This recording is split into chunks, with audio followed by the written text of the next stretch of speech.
Next customer. Please come this way, I called out as the cash registers grew increasingly crowded. Swiftly, I opened the adjacent register and began guiding customers through their transactions. After a concerted effort, the congestion eased, allowing me to return to restocking shelves. "Mary, you're amazing at ringing up customers so quickly," remarked a fellow part-time employee, breaking the rhythm of my tasks. In this bustling supermarket, a diverse mix of high school students and individuals like myself populated the workforce, making each shift enjoyable. My name is Mary, a 45-year-old part-time housewife who found solace and purpose in this role for the past decade. When my child began elementary school, I sought employment and landed a part-time position at this local market. The environment, filled with fellow housewives and understanding managers, suited my lifestyle perfectly. Over the years, I transitioned into one of the senior part-timers, familiar with both customers and colleagues alike. However, a sudden change disrupted our routine when our beloved manager was transferred to headquarters for what seemed like a promotion. His replacement, a newcomer from the headquarters, lacked the familiarity and competence we had grown accustomed to. Slowly, the atmosphere soared as his managerial style clashed with the store's dynamics. Rumors circulated among part-timers speculating on the president's wife's preferences for young, charismatic managers. It became apparent that our new manager saw her favor, often seen engaging in conversation with her. Despite the dissatisfaction brewing among us, none dared to voice their concerns to the president's wife. Instead, some part-time housewives and student employees quietly began resigning. As the situation unfolded, I found myself contemplating whether it was time to seek alternative part-time employment, unsure of what the future held in this changing environment.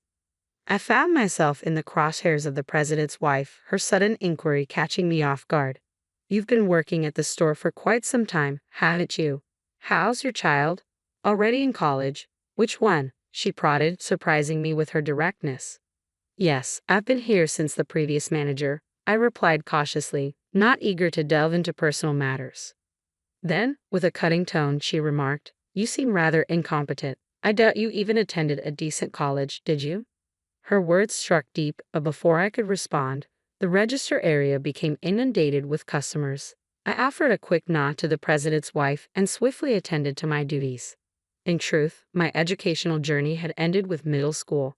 High school had been a tumultuous time, marked by bullying and eventual dropout during my third year. Since then, I had carved out a life as a part-time worker, eventually meeting my husband in a similar setting and building a life far removed from academic pedigrees. The president's wife, however, seemed to embody a stark contrast. She often boasted about her prestigious university background, yet curiously avoided divulging its name. It struck me as odd, but I brushed it off, lacking any particular interest. Perhaps she harbored preconceived notions about part-time workers like myself, assuming we lacked higher education. I recalled overhearing her discussing such matters with the store manager, leaving me to wonder if she looked down upon us.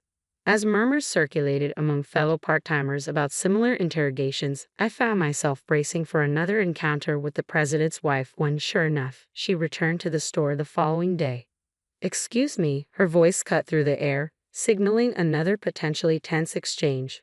My attention snapped up when the president's wife directed her gaze towards me, a smirk playing on her lips as if she found amusement in some private joke. Despite the urge to react, I managed to rein in my irritation, keeping my emotions in check as she began to speak. "So, you're just a middle school graduate, aren't you? I never pegged you for a college goer, but to think you're managing here with that level of education is quite something," she remarked, her words dripping with thinly veiled condescension. I couldn't help but wonder where she had gleaned this information from, until I recalled the previous day's incident when the store manager had been scrutinizing the part-timers' resumes in the office. It seemed that what should have been confidential information had somehow found its way into the president's wife's hands. Annoyance bubbled within me at the thought of her freely sharing such personal details with other employees. I had never sought to fabricate my educational background, but the audacity of someone spreading rumors about my academic history grated on my nerves. While my fellow part-time colleagues seemed unfazed by the revelation, the president's wife took every opportunity to remind me of my supposed educational shortcomings. It became her refrain, peppering our interactions with thinly veiled jabs.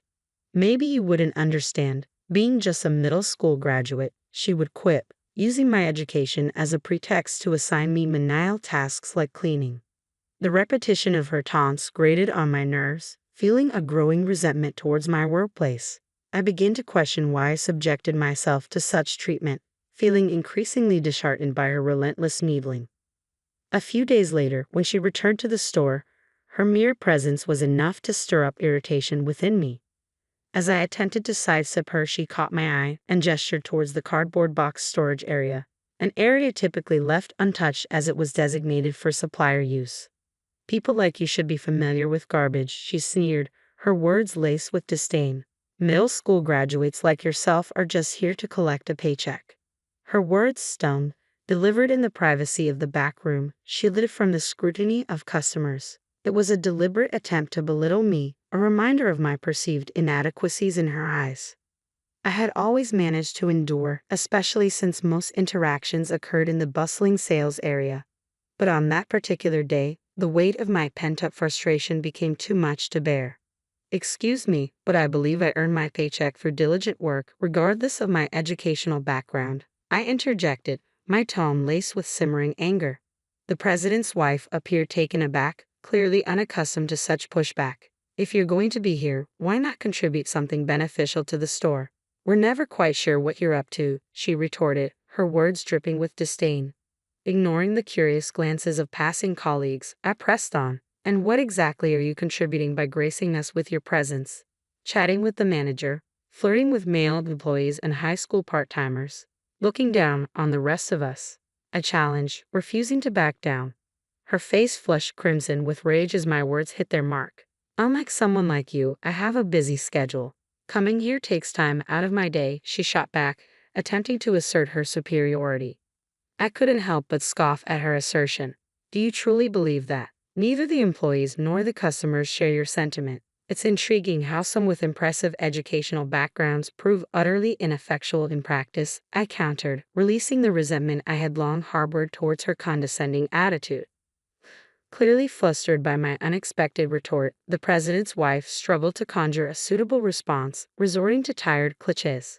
"Do you honestly think you can continue working here after speaking to me like that?" she challenged, her voice tinged with disbelief.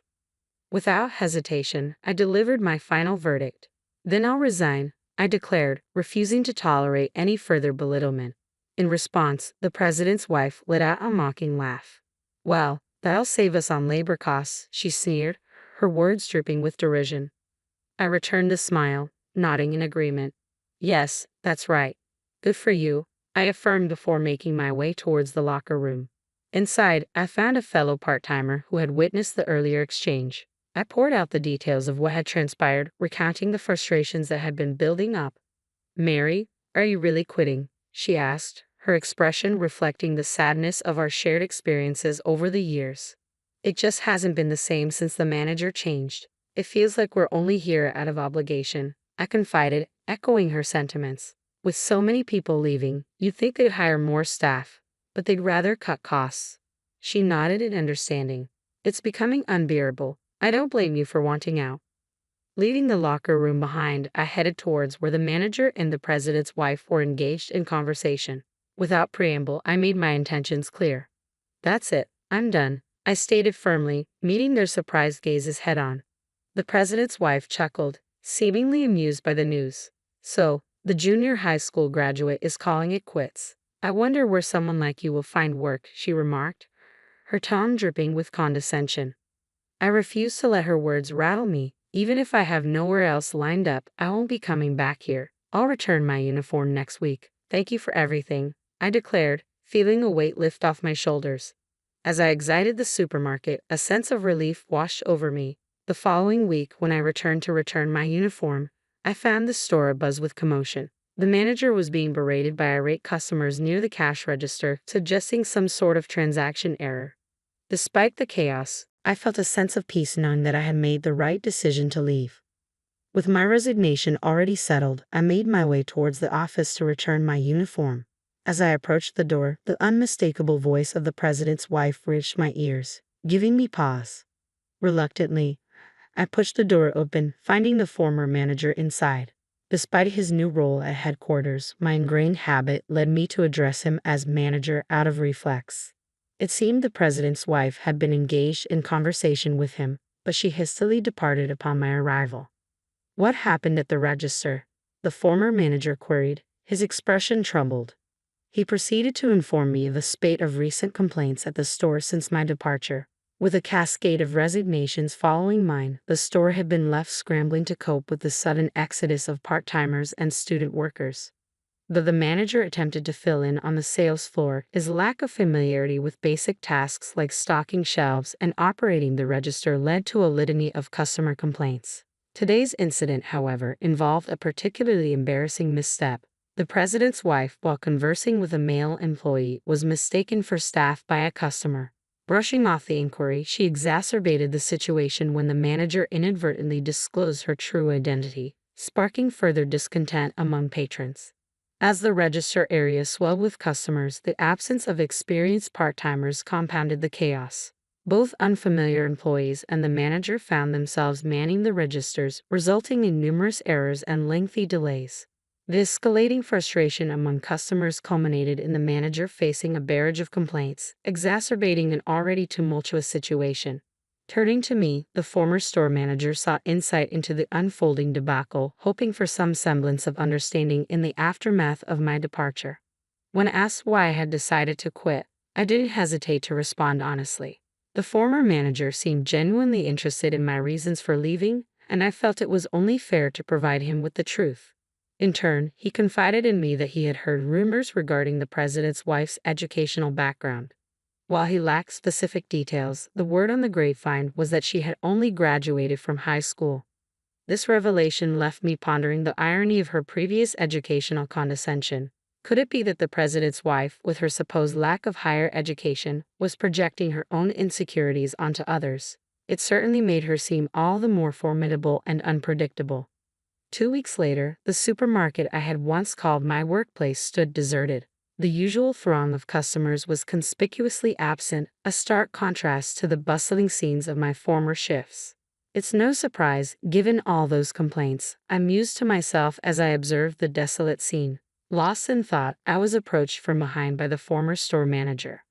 After exchanging pleasantries, he mentioned a new store opening just one station away. He extended an offer, asking if I would be interested in joining the team. It appeared that an employee he had trained was being promoted to the position of store manager at the new location. Knowing the caliber of this individual, I felt a sense of trust and reassurance. I nodded in agreement and wasted no time in reaching out to my former part-time comrades. Upon confirmation of my role at the new store, I discovered that some of my former colleagues would also be joining me, a comforting realization amidst the uncertainty of change. Under the guidance of an understanding manager, I quickly settled into my new role. The atmosphere was welcoming, and I found it easy to establish rapport with my coworkers, both old and new. The new store introduced innovative offerings, such as local side dishes and bread, which proved to be a hit with customers. As I embraced this fresh start, I couldn't help but feel optimistic about the opportunities that lay ahead. As I settled into my new role at the store, I was greeted by familiar faces from my time at the previous location. The transition to the new store went smoothly, marked by a successful launch and positive feedback from both customers and employees.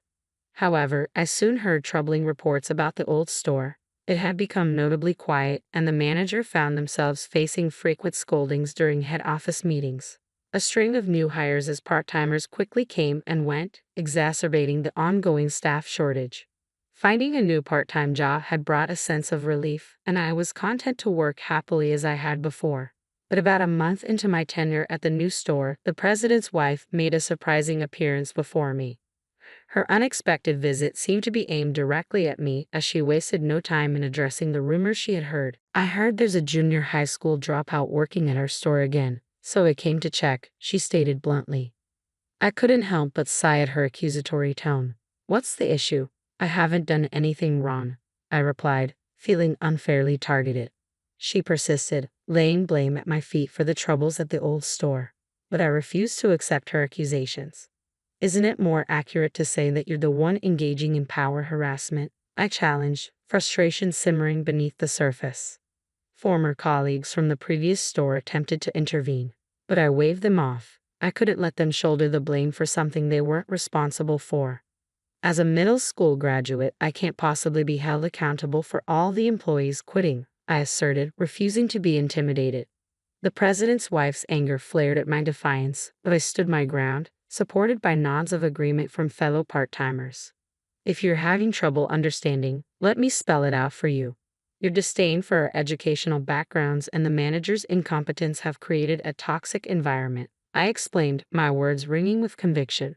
In the end, no one wants to endure power harassment while working part-time, and it was time for the president's wife to acknowledge the real issues at hand. When I accused the president's wife of power harassment, she immediately raised her voice in denial. "Are you trying to frame me without any evidence?" she retorted, her tone sharp with indignation. Just as she attempted to grab hold of me, the manager intervened, asserting firmly, "Can you please stop doing that to our part-timers?" Despite the risk to his own position, the manager stood his ground. "I am the manager of this store, and it's my duty to protect the employees. I will fulfill my role, whether you're the president's wife or not," he declared, earning applause from the other part-timers.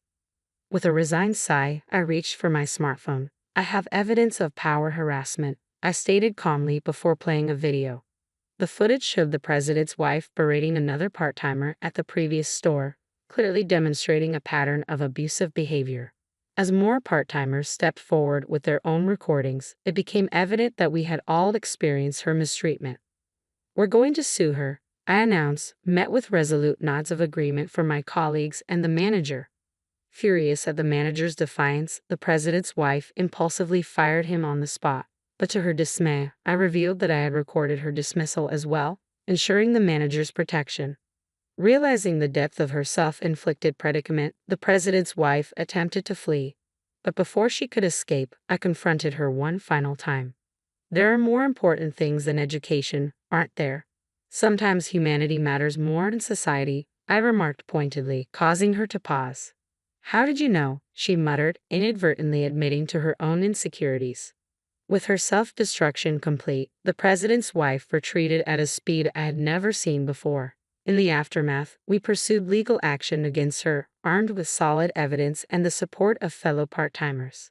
As news of her misconduct spread, similar complaints emerged from other stores, leading to a reckoning for her behavior. Forced to confront the consequences, the president demanded she repay her debts by working. It was a satisfying sight to witness her laboring angrily at a nearby drugstore, a fitting end to her reign of mistreatment. With a trustworthy manager at our helm, we continued our work with renewed dedication, free from the shadow of power harassment. The smell of vanilla and cinnamon always takes me back to those early mornings at Sullivan's Diner, watching Mom work her magic at the griddle. I'm Sophia Sullivan, and this is the story of how my brothers tried to erase our mother's legacy and how a weathered recipe book changed everything. A restaurant is more than just food, Mom used to say, whisking batter in the pre-dawn light. It's memories made around a table, stories told over coffee, comfort served on a plate. She'd demonstrate each recipe with graceful precision, adding pinches of spices without measuring, creating dishes that made our little diner the heart of downtown Mill Creek for 40 years. My brothers, Michael and James, never understood that. They saw the worn vinyl booths, the decades-old coffee machines, the cracked tile floor that Mom refused to replace because it had character. They didn't see what I saw. The history in every scratch, the love in every recipe, the magic that made ordinary ingredients extraordinary. I practically grew up in that kitchen, watching Mom transform simple ingredients into dishes that people drove hours to taste. Her blueberry pancakes weren't just breakfast. They were clouds of perfection that made food critics write poetry. Her chicken pot pie had a crust so flaky it made pastry chefs weep. And her mysterious sunshine sauce had customers begging for the recipe for decades. "Family secrets stay in the family," she'd always say with a wink, adding another unmarked ingredient to the sauce that made everything it touched taste like heaven. While my brothers escaped to college and corporate jobs, I stayed, learning every recipe, every technique, every secret that made our diner special. Mom never wrote anything down, or so I thought. "It's all up here," she'd say, tapping her temple. "When you cook with love, measurements are just suggestions." The day Mom passed away, 6 months ago, the diner lost its song. The morning rush felt hollow without her voice calling out orders. The kitchen seemed too big without her presence. But I kept cooking, kept serving, kept her spirit alive through every dish that left the kitchen. Michael and James showed up for the funeral in their expensive suits, made appropriate sad faces, then disappeared back to their lives, leaving me to handle everything. The only time they called was to complain about the diner's outdated image and limited profit potential. "It's a money pit, Sophia," Michael would say during his rare visits. Mom was too sentimental to modernize, but times change. "The property alone is worth more than the business," James would add, eyes fixed on his phone.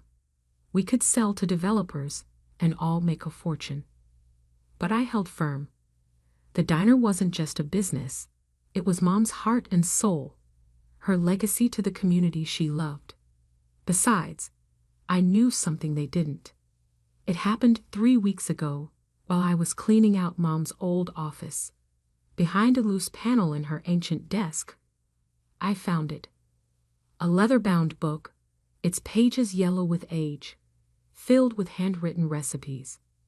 Not just Mom's famous dishes, but secrets passed down through generations of our family. The first page bore an inscription: "To my daughter Sophia, who understands that cooking is love made visible. These recipes are our family's heart. Use them wisely. Love, Mom." As I turned the pages, my hands trembling, I discovered this wasn't just a recipe book. It was a culinary treasure trove. The mysterious sunshine sauce, a revolutionary blend of ingredients that could transform any dish. The pancake recipe, a technique that had been lost to time. Each page contained not just ingredients and methods, but the kind of culinary innovations that modern chefs spent careers trying to discover. I was still processing this discovery when James and Michael burst into the diner yesterday morning, matching smirks on their faces. "Guess what, little sister?" James announced, straightening his designer tie. "We found a solution to our problem."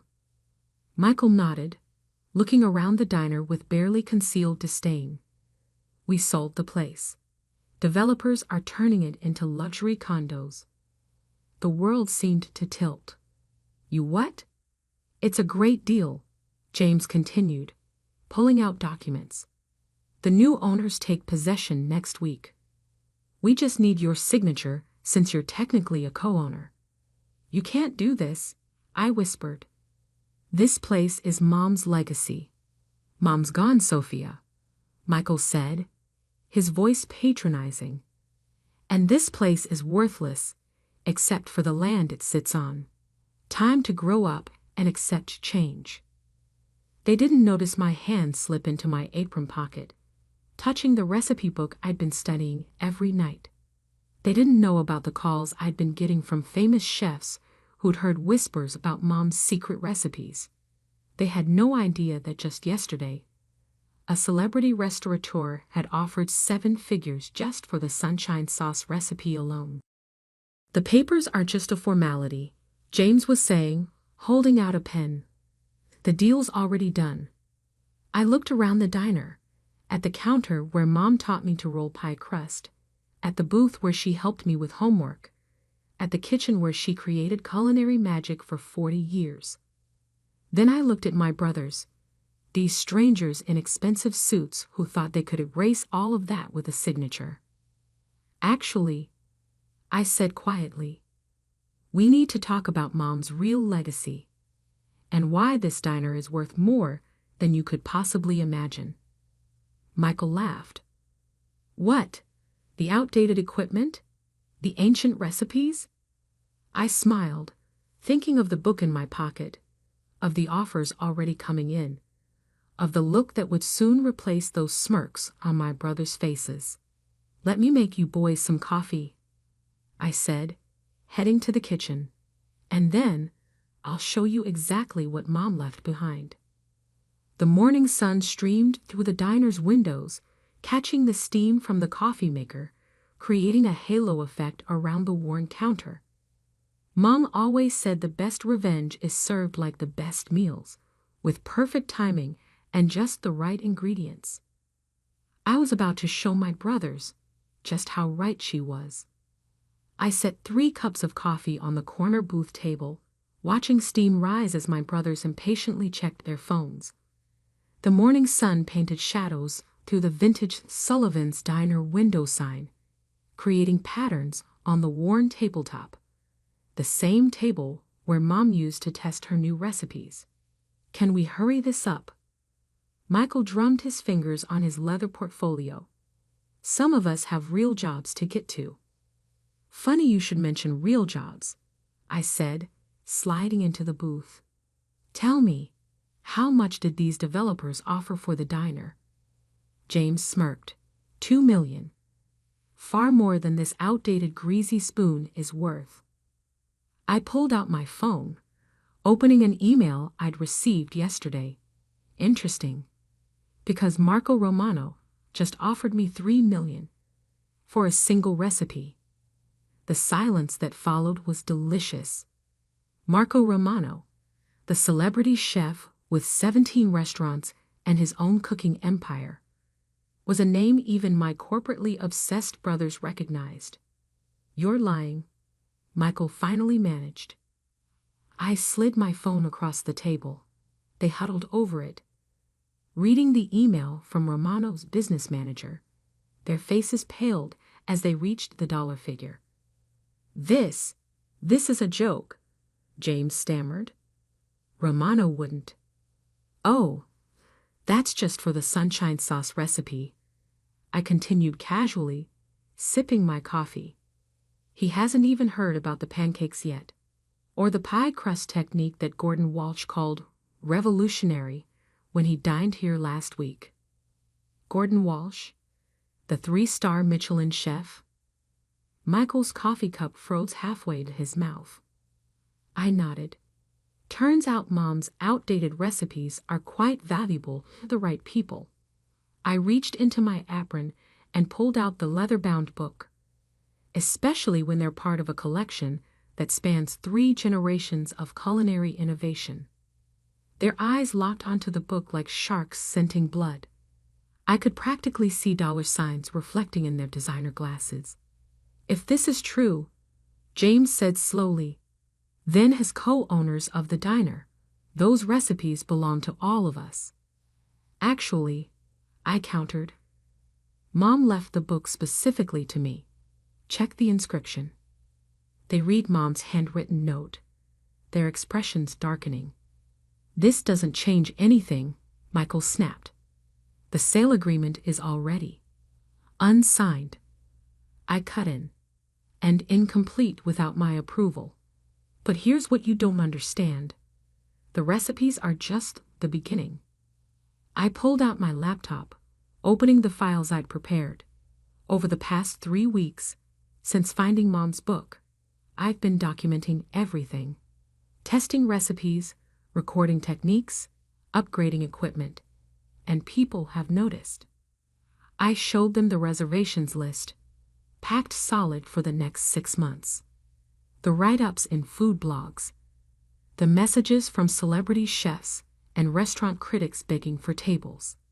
Last Tuesday, Anthony Chin from Taste Masters came in disguised to try Mom's pot pie. He called it, and I quote, "a masterclass in comfort food elevation that makes modern molecular gastronomy look like amateur hour." "That's impossible," James protested. "This is just a diner." "No," I corrected him. "This is a culinary legacy. Mom wasn't just cooking, she was innovating. That sunshine sauce, it's a completely unique process that creates flavors nobody has been able to replicate. The pancake recipe? It involves a technique that professional chefs have been trying to figure out for decades. I opened another email. The Food Network wants to feature us in their Hidden Gems series. The Culinary Institute of America is interested in documenting Mom's techniques for their archives, and 3 different restaurant groups have approached me about franchise opportunities. Michael leaned forward, his business instincts finally engaging. How much are we talking about? The recipes alone? Industry experts value them at 8 figures. The diner, with its established brand and growing reputation, add another 0. But the developers, James began, can find another location. I finished. This spot, this diner, with its history and its secrets, it's worth more than any luxury condo project. I pulled out a folder of my own. So here's my offer. I'll buy out your shares. Fair market value, based on current professional assessments of the business's potential. You walk away with more than your developer deal would have paid, and I keep Mom's legacy alive. Or, Michael's eyes narrowed, or I go public with everything. The secret recipes, the celebrity chef endorsements, the franchise potential. Watch how fast your $2 million deal evaporates when developers realize what they're trying to tear down. James reached for the recipe book. I pulled it back smoothly. The book stays with me. Mom's orders. This is blackmail, he sputtered. No, I corrected. This is business. Isn't that what you've been telling me to learn about? My phone buzzed. Another message from Marco Romano's team. They were raising their offer for the sunshine sauce recipe to $4 million. Take the night to think about it, I said, standing up. I have a diner to run. Oh, and you might want to stay for breakfast. The food critics from the Times are coming in to try Mom's blueberry pancakes. Apparently, they've heard some interesting rumors about a secret ingredient that changes the entire structure of the batter. I headed to the kitchen, leaving them staring at their phones, frantically Googling recent reviews of Sullivan's Diner. Through the service window, I could see them huddled together, whispering urgently, their developer's contract forgotten on the table. Opening Mom's recipe book to the pancake page, I smiled at her handwritten notes in the margins. The secret isn't in the ingredients, Sophia. It's in knowing how precious things are and protecting them. The morning crew was arriving, tying on their aprons. The prep list for today included 3 of Mom's signature dishes that food critics had been raving about. Soon, the diner would be full of regular customers and culinary professionals, all drawn by the magic that my brothers had dismissed as worthless. I fired up the griddle, the same one Mom had cooked on for decades. As the surface heated, I swore I could hear her laugh, proud and strong, echoing through her kitchen. The battle wasn't over. I knew my brothers well enough to expect resistance, schemes, possibly even legal threats. But I had something they didn't. Not just Mom's recipes, but her wisdom, her passion, and her understanding of what made food truly special. The recipe book sat safely in my apron pocket as I began mixing the pancake batter, adding each ingredient with the precision Mom had taught me. Outside, the line was already forming. Locals who'd loved Mom's cooking for years mixed with food critics and celebrity chefs, all waiting to taste what my brothers had tried to destroy. Time to cook, I whispered, hearing Mom's voice in my head, and show them what priceless really means. The next morning, Sullivan's Diner hummed with an energy I hadn't felt since Mom passed. Every table was full. Regular customers mixed with food critics, celebrity chefs trying to decode our recipes, and even a few nervous-looking real estate developers. I was plating Mom's signature pancakes when my brother stormed in, wielding folders of legal documents and matching scowls. "This ends now," Michael announced, slapping a stack of papers on the counter. We had our lawyers look everything over. As majority shareholders. Actually, a smooth voice interrupted, "You might want to review the original ownership documents again." Marco Romano himself stood from his booth, cutting an impressive figure in his chef's whites. The celebrity chef approached the counter, dozens of phones recording his every move. "You see," he continued, "your mother was quite clever with her business structure. Sophia isn't just a co-owner.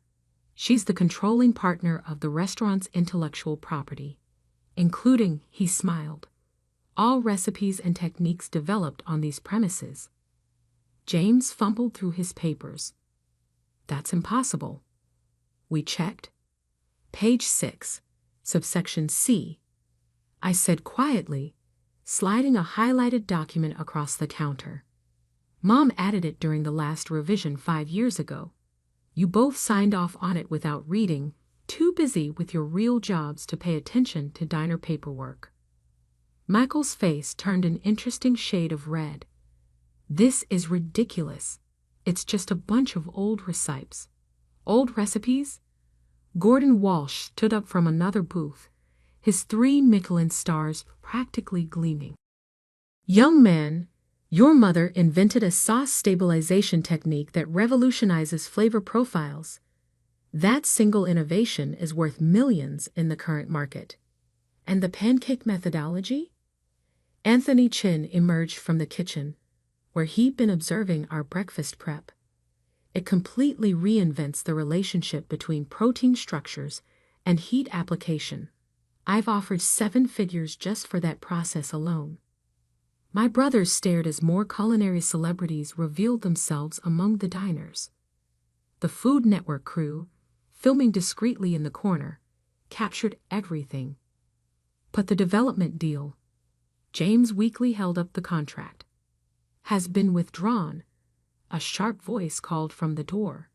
Catherine Martinez, the development company's CEO, strode in. "We don't demolish culinary landmarks, gentlemen, especially ones featured in tomorrow's New York Times dining section." She turned to me, smiling. "However, we would be interested in discussing a renovation project, preserving the diner's character while upgrading the facilities to handle your growing customer base." My brothers slumped into counter seats, their expensive suits wrinkled, their legal ammunition useless. I poured them coffee, Mom's special blend, of course. "You know what's ironic?" I said, sliding Mom's pancakes in front of them. "If you'd ever actually eaten here regularly, you'd have known what we had." Mom wasn't just cooking. She was innovating, experimenting, perfecting. Every dish held secrets that modern chefs are desperate to learn. Speaking of secrets, Marco Romano interjected, "Shall we discuss my offer for a Sullivan's Diner specialty restaurant in Las Vegas? Featuring your mother's recipes, prepared under your supervision, of course. And the cookbook deal," added a publishing executive from her corner table. 7 figures, just for the first edition. "The cooking show potential is enormous," the Food Network producer chimed in. "Authentic family recipes. Real culinary innovation, a great redemption story." My brothers stared at their pancakes, perfect golden brown, the secret technique making them simultaneously fluffy and crisp in a way no other chef had mastered. "We could work something out," Michael said quietly. "As a family." I thought about Mom's words in the recipe book. Success, like the perfect sauce, requires balance. Too much of any ingredient ruins the whole dish. "Here's what's going to happen," I said, refilling their coffee cups. "You're going to sign over your shares of the diner to me. Fair market value, as originally offered. In exchange, You'll each receive a small percentage of the licensing profits from Mom's recipes. Not because you deserve it, but because Mom would have wanted the family to share in her legacy. And if we refuse, James attempted one last show of defiance. Marco Romano laughed. Then your sister takes these recipes and opens a new restaurant without you. How much do you think this property will be worth when Sullivan's Diner relocates 2 blocks away? They signed the papers within the hour. 1 year later, Sullivan's Diner celebrated its reopening. The renovation had been perfect, maintaining the classic feel while modernizing the kitchen and expanding the seating. The original booths were reupholstered, the vintage sign restored, the character preserved, but enhanced. We now serve over 1,000 customers daily. The waiting list for dinner reservations is months long. 3 nights a week, I teach cooking classes, sharing some of Mom's simpler recipes with aspiring chefs. The more revolutionary techniques are being documented by culinary institutes, ensuring Mom's innovations will educate future generations. The Las Vegas restaurant opens next month. The cookbook is already a bestseller. The Food Network series, Sullivan's Secret Recipes, debuts in the fall. Michael and James. They come around occasionally, usually when the quarterly profit shares are distributed. They even eat here sometimes, finally learning to appreciate what Mom created. Last week, I caught Michael trying to reverse engineer the sunshine sauce recipe. I just smiled. Some secrets aren't meant to be cracked. Mom's recipe book sits in a place of honor behind the counter, in a custom display case. Next to it stands her old whisk, the one she used to make the pancake batter every morning for 40 years. Sometimes, when I'm in the kitchen before dawn, mixing those same ingredients, I swear I can hear her voice.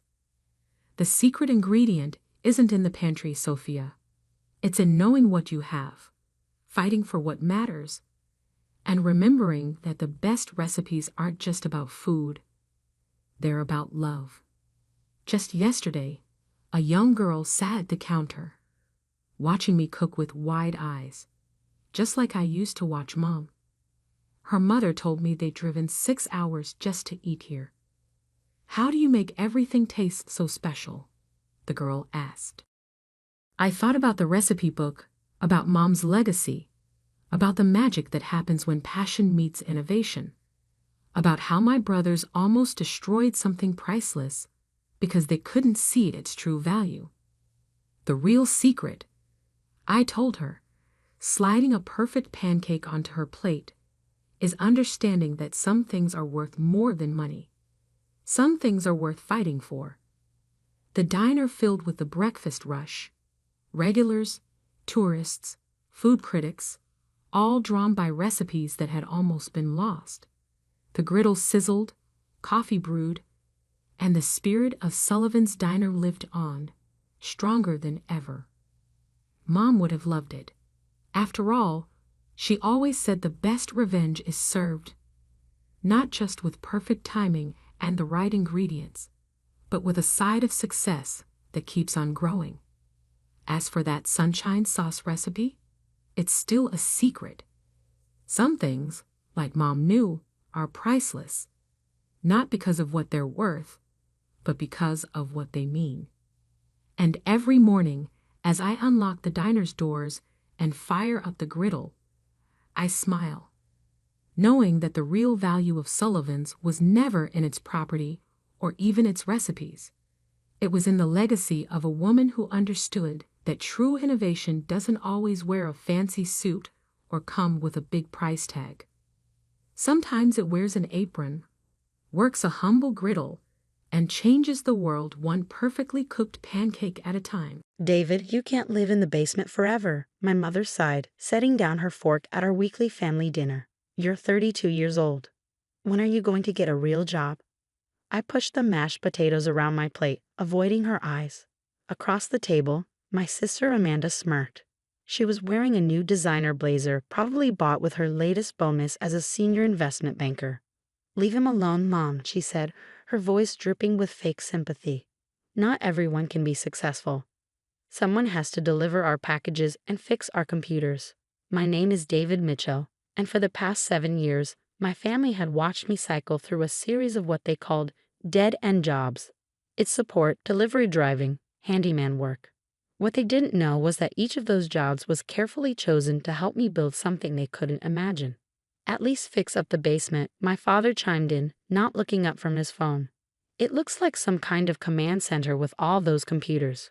What are you doing down there anyway, playing video games?" If he had bothered to really look at those computers, he might have noticed they were high-end servers running complex algorithms. If he had paid attention to the delivery driving I did, he might have wondered why I chose such specific routes through industrial areas. If anyone had actually asked about my IT support work, they might have realized I was selectively building relationships with key players in the tech industry. But they never asked. They were too busy being embarrassed by their basement-dwelling son. "I'm working on some projects," I said quietly, the same answer I'd given for years. "Projects," Amanda snorted. "Like that ridiculous idea you tried to pitch to my firm 3 years ago. What was it? Some kind of AI for supply chain management?" I remembered that day clearly. I had thought, naively, that my sister might actually help. Instead, she had laughed me out of her office, telling me to get realistic and apply for an entry-level position like everyone else. What Amanda didn't know was that her rejection had been a blessing. It had taught me an important lesson. The people closest to you are often the least likely to see your potential. After dinner, I returned to my command center in the basement. The space that my family mocked was actually the nerve center of what would soon become one of the most revolutionary logistics companies in the world. Those odd jobs they ridiculed, each one had been strategically chosen to understand different aspects of the supply chain industry. Delivery driving had shown me inefficiencies in last-mile logistics. Its support had given me access to see how major companies handled their inventory. Handyman work at warehouses had let me observe industrial operations up close. All of it fed into NEXUS, the AI-driven logistics platform I had been building in secret. The same platform that major venture capital firms were now quietly fighting to invest in, though they knew me only by my company's name, Mitchell Dynamics. My laptop pinged with a new email from Catherine Santos, the lead partner at Quantum Ventures. "David, final term sheet attached. $50 million for 8% equity values the company at $625 million pre-money. Ready to move forward when you are. Still hoping to meet in person soon." I smiled, thinking of my sister's corner office at her investment bank. Catherine's firm managed 100 times more capital, and she had no idea she was dealing with the basement dweller her colleague had laughed at. Another message popped up, this one from Marcus Webb, my chief technology officer and the only person who knew the full truth about my situation. Daily active users hit 100,000. Major retailers starting to notice the efficiency gains. When are you going to tell your family? I typed back, "Soon. Everything needs to be perfect first." Perfect meant the upcoming public offering we had been quietly preparing for. Perfect meant proving beyond any doubt that the waste of potential my family saw was actually building something revolutionary. My phone buzzed, Mom texting to remind me about tomorrow's dinner, another weekly ritual of subtle jabs and disappointed looks. 7 years of them telling me to grow up, get a real job, be more like Amanda. I glanced at the terminal showing NEXUS's current metrics. 100,000 plus active users, $50 million annual recurring revenue, 98.7% customer retention. Operations in 12 countries, all built from a basement, funded initially by dead-end jobs and credit cards, grown through careful strategy and deliberate anonymity. The company's PR team had crafted a careful mystique around the founder, releasing no photos, using only my first initial in communications. A notification flashed on my screen. Another major retailer signing up for a pilot program. They had no idea their potential salvation was being run from a suburban basement by someone whose family thought he was a failure. I pulled up the IPO documentation we'd been preparing. The numbers were staggering. Projected valuation between $1.08 and $2.2 billion. My ownership stake, carefully preserved through each funding round, would be worth nearly $1 billion. My father's words from dinner echoed in my head. When are you going to do something with your life? Soon, Dad, very soon. Upstairs, I heard Amanda's designer heels clicking across the floor as she prepared to leave. She had brought over brochures for coding boot camps, her latest attempt to help me find direction. If she had ever actually looked at the code running on my screens, she would have seen one of the most sophisticated AI systems ever developed for logistics. But she saw what she wanted to see, a loser brother who needed saving. I turned back to my work, reviewing the final details for tomorrow's major announcement. After 7 years of building in secret, everything was about to change. My phone buzzed again. A text from Marcus. CNBC confirmed. They want to run the story during prime time tomorrow. You ready for this? I looked around at my basement command center, thinking of all the nights I'd spent here while my family slept above, convinced I was wasting my life. Every dismissive comment, every condescending suggestion, every pitying look had only fueled my determination. Ready, I typed back. Time to rewrite the family narrative. Tomorrow, the carefully constructed wall between my two lives would come down. Tomorrow they would learn that their basement-dwelling disappointment had built an empire right under their noses. But tonight, I had work to do, because that's what they never understood. Success doesn't announce itself until it's inevitable. Sometimes the biggest empires are built in the quietest places by the people everyone else has written off. I turned back to my screens, smiling as I heard Amanda's car pull away. In less than 24 hours, she would be seeing my name scroll across the same financial news channels she watched religiously. And finally, after 7 years of silence, I would have something to say at family dinner. The morning everything changed, I woke up early in my basement apartment and dressed differently than usual. Instead of my typical worn jeans and t-shirt, I put on a tailored charcoal suit that cost more than Amanda's monthly mortgage payment. The same suit I had quietly delivered to a P.O. box, away from my family's prying eyes. At 9 a.m. sharp, my phone lit up with a message from Catherine at Quantum Ventures. Everything's set. CNBC running the story at 10:30 a.m. Eastern Standard Time. You ready to become a billionaire? I glanced at my watch. In less than 2 hours, my family's perception of their basement-dwelling failure would be shattered forever. Upstairs, I could hear my mother in the kitchen, probably shaking her head at the fact that I still wasn't up and working, like a responsible adult. If she only knew I'd been up since 5 a.m., finalizing details for one of the biggest tech IPO announcements of the year. My phone buzzed again. Marcus this time. Trading floor is buzzing with rumors. Your sister's bank just issued a strong buy recommendation for our IPO. She has no idea she just endorsed her brother's company. I smiled at the irony. Amanda had spent years telling me I didn't understand business or finance. Now her firm was falling over itself to get a piece of what I built. At 10:15 a.m., I made my way upstairs. Mom was indeed in the kitchen, sorting through bills. Finally up. She asked without looking up.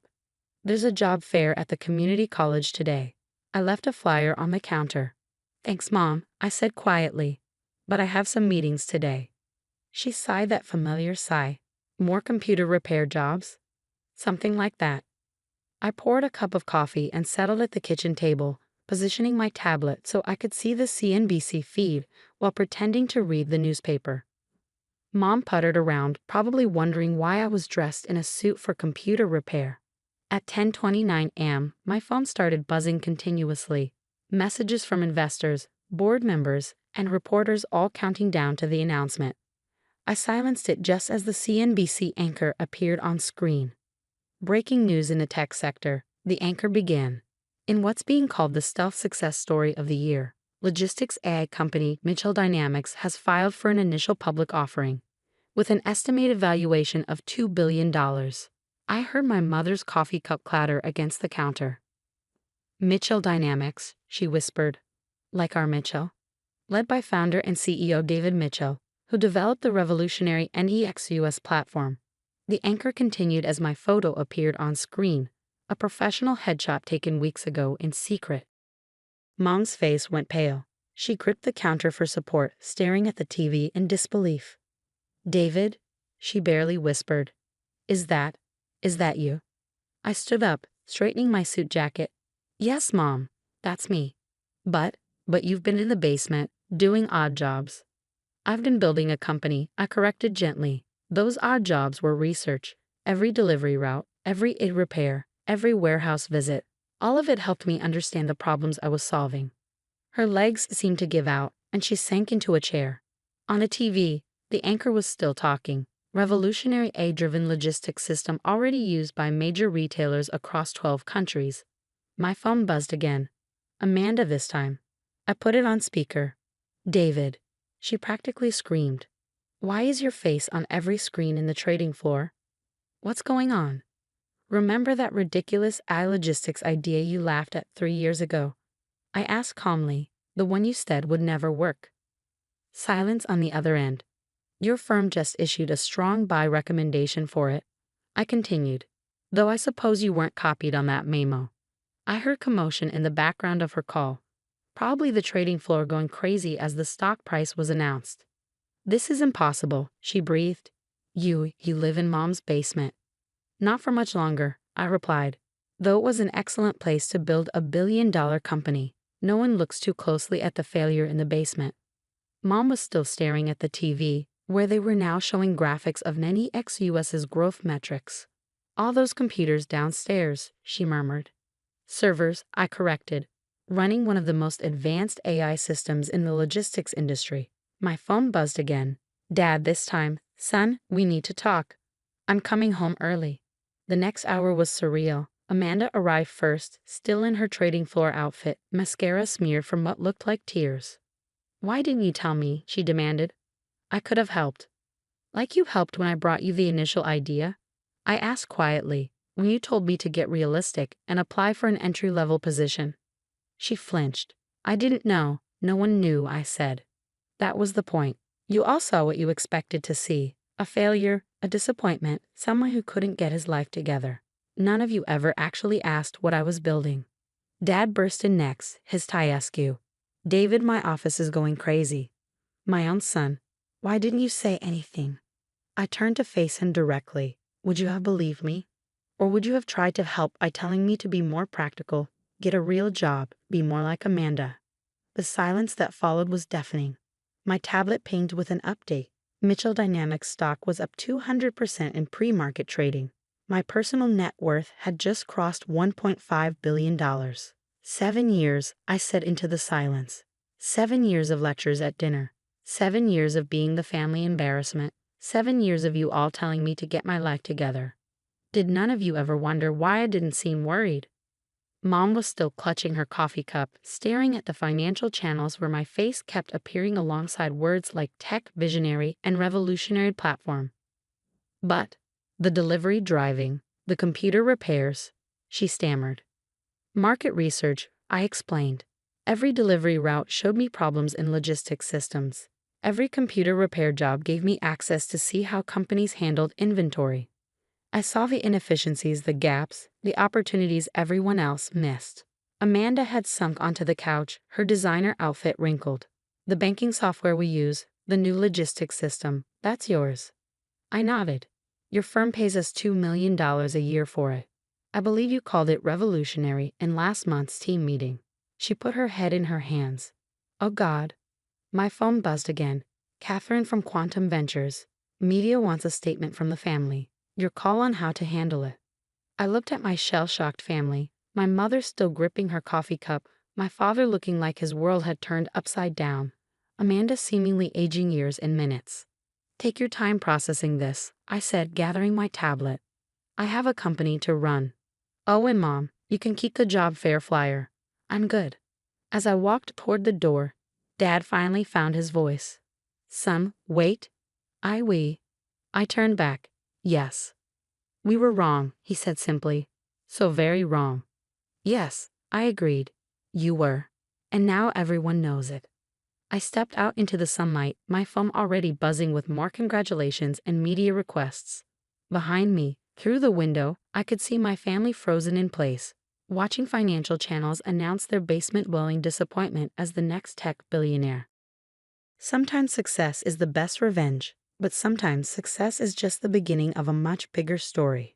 6 months after the day my family discovered their basement-dwelling disappointment was actually a tech billionaire, I sat in my new office on the top floor of the Mitchell Dynamics headquarters in downtown Seattle. The wall of windows offered a stunning view of the city skyline, a far cry from my basement command center, though I sometimes miss the quiet focus of that underground space. The morning's Wall Street Journal lay open on my desk. Mitchell Dynamics revolutionizes global logistics, stock up 400% since IPO. Below the headline was a photo of me in this very office, looking nothing like the failure my family had bemoaned for 7 years. My phone buzzed. Amanda, for the third time this week. Lunch today. Please? We need to talk. I've been avoiding these conversations, focusing instead on running my company. The transition from secret genius to public figure had been challenging enough without dealing with family dynamics. But perhaps it was time. Fine. I texted back. 1 p.m. My office. At precisely 1 p.m., Amanda stepped out of my private elevator, looking uncomfortable in a way I'd never seen before. Gone was the smug confidence she'd always worn like armor. Her designer clothes, once a symbol of her superiority, now seemed like an attempt to belong in a world where her little brother was worth more than every partner in her firm combined. Nice office, she said, trying for casual and failing. Different from the basement. The basement served its purpose, I replied, gesturing to one of the leather chairs facing my desk. Though I doubt you're here to discuss my real estate choices. She sat, fidgeting with her watch, a nervous habit I'd never seen in her before.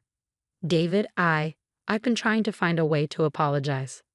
For which part? I asked calmly. Laughing me out of your office? The years of condescension.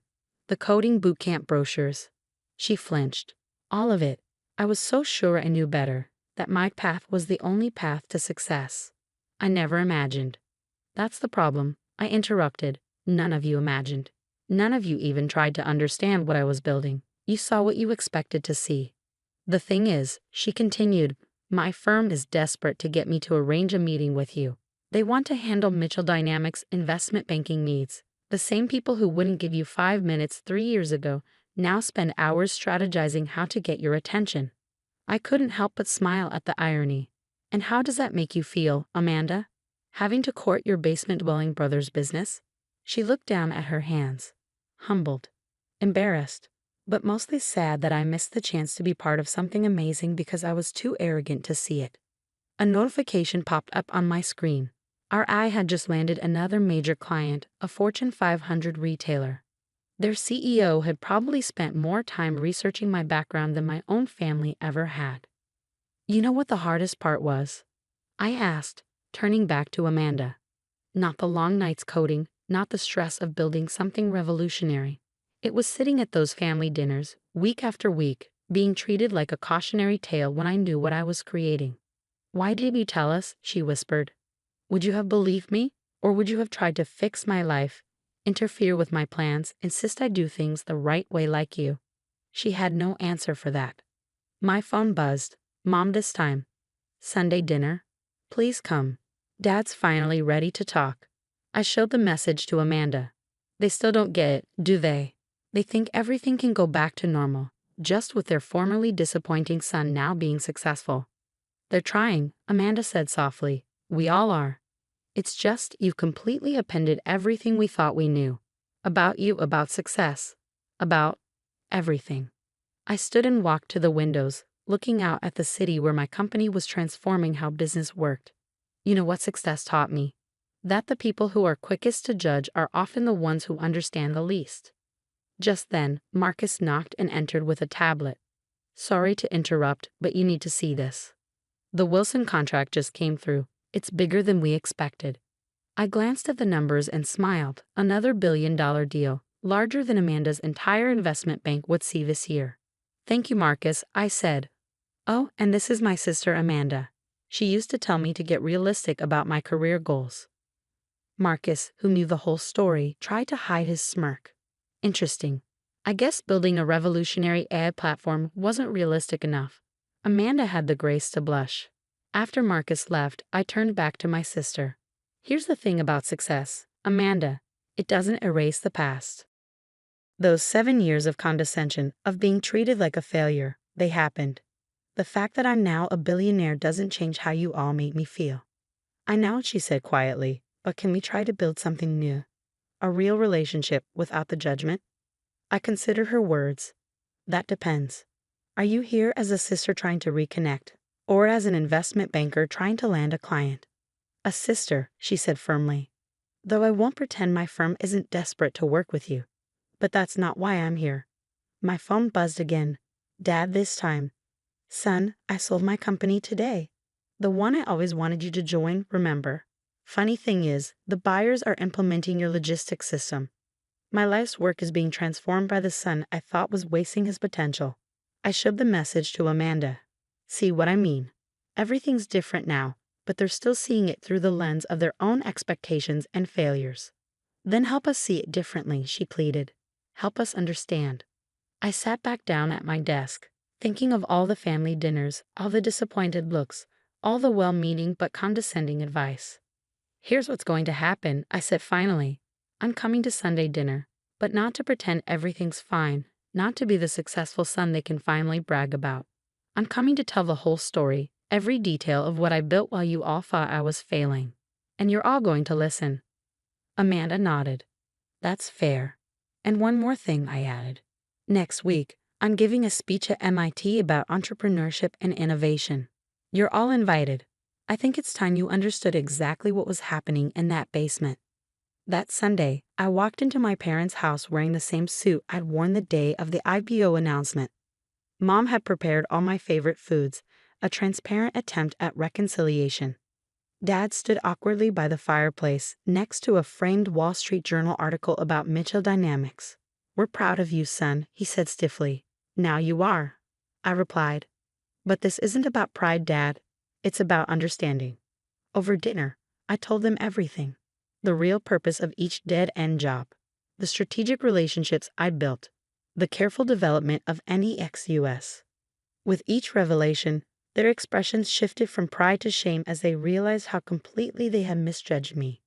All those times we pushed you to get a real job. Mom said, tears in her eyes, you were actually building something revolutionary. The basement wasn't my failure, I explained. It was my incubator.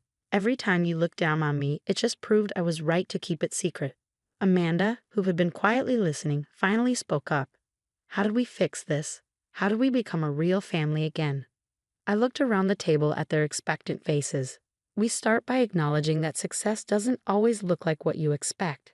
And we remember that judgment without understanding is just prejudice with a familiar face. 1 year after the IPO, I stood on stage at MIT, delivering that promised speech about innovation and entrepreneurship. My family sat in the front row, finally hearing the full story of what their basement failure had built. Success isn't about meeting others' expectations, I told the packed auditorium. Sometimes it's about having the courage to disappoint the right people for the right reasons. Looking at my family, I saw something I'd never seen before. Not pride, not shame, but understanding.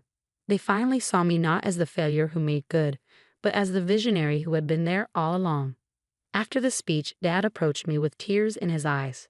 I spent years trying to make you follow my path, he said. I never imagined you were blazing a trail I couldn't even see. That's the thing about innovation, Dad, I replied. It doesn't ask permission. It doesn't follow the expected path. It just changes everything, usually from the most unexpected places, like a basement everyone looked down on. Today, Mitchell Dynamics continues to transform global logistics, and I still keep a small desk in that basement, a reminder that greatness can grow anywhere, even the spaces others dismiss.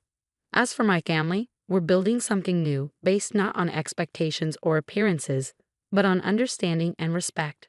Sometimes the biggest innovations aren't in technology, but in how we see each other. And every now and then, when I hear someone talk about overnight success or lucky breaks, I think about those 7 years in the basement being judged by the people who should have believed in me most. Success wasn't the revenge, understanding was.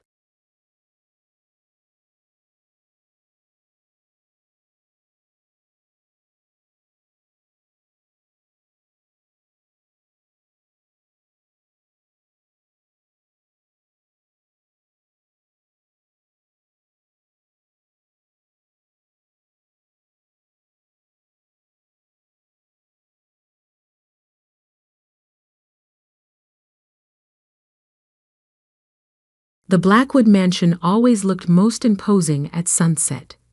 3 stories of old money and older secrets, casting long shadows across manicured lawns that I had spent countless hours maintaining. For 3 years, I had walked through that service entrance, head down, playing the role they'd assigned me. But today, everything would change. My name is Olivia Morgan. At least, that's what my birth certificate says. But the truth about my name, like everything else in this story, wasn't quite what it seemed. I still remember my first day working at the mansion. August 15th, 2022. The humidity was suffocating, making my uniform stick to my skin as Mrs. Reynolds, the head housekeeper, gave me the tour. The Blackwoods expect perfection, she'd said, her steel-gray hair pulled into a severe bun. Mr. James Blackwood built this fortune from nothing.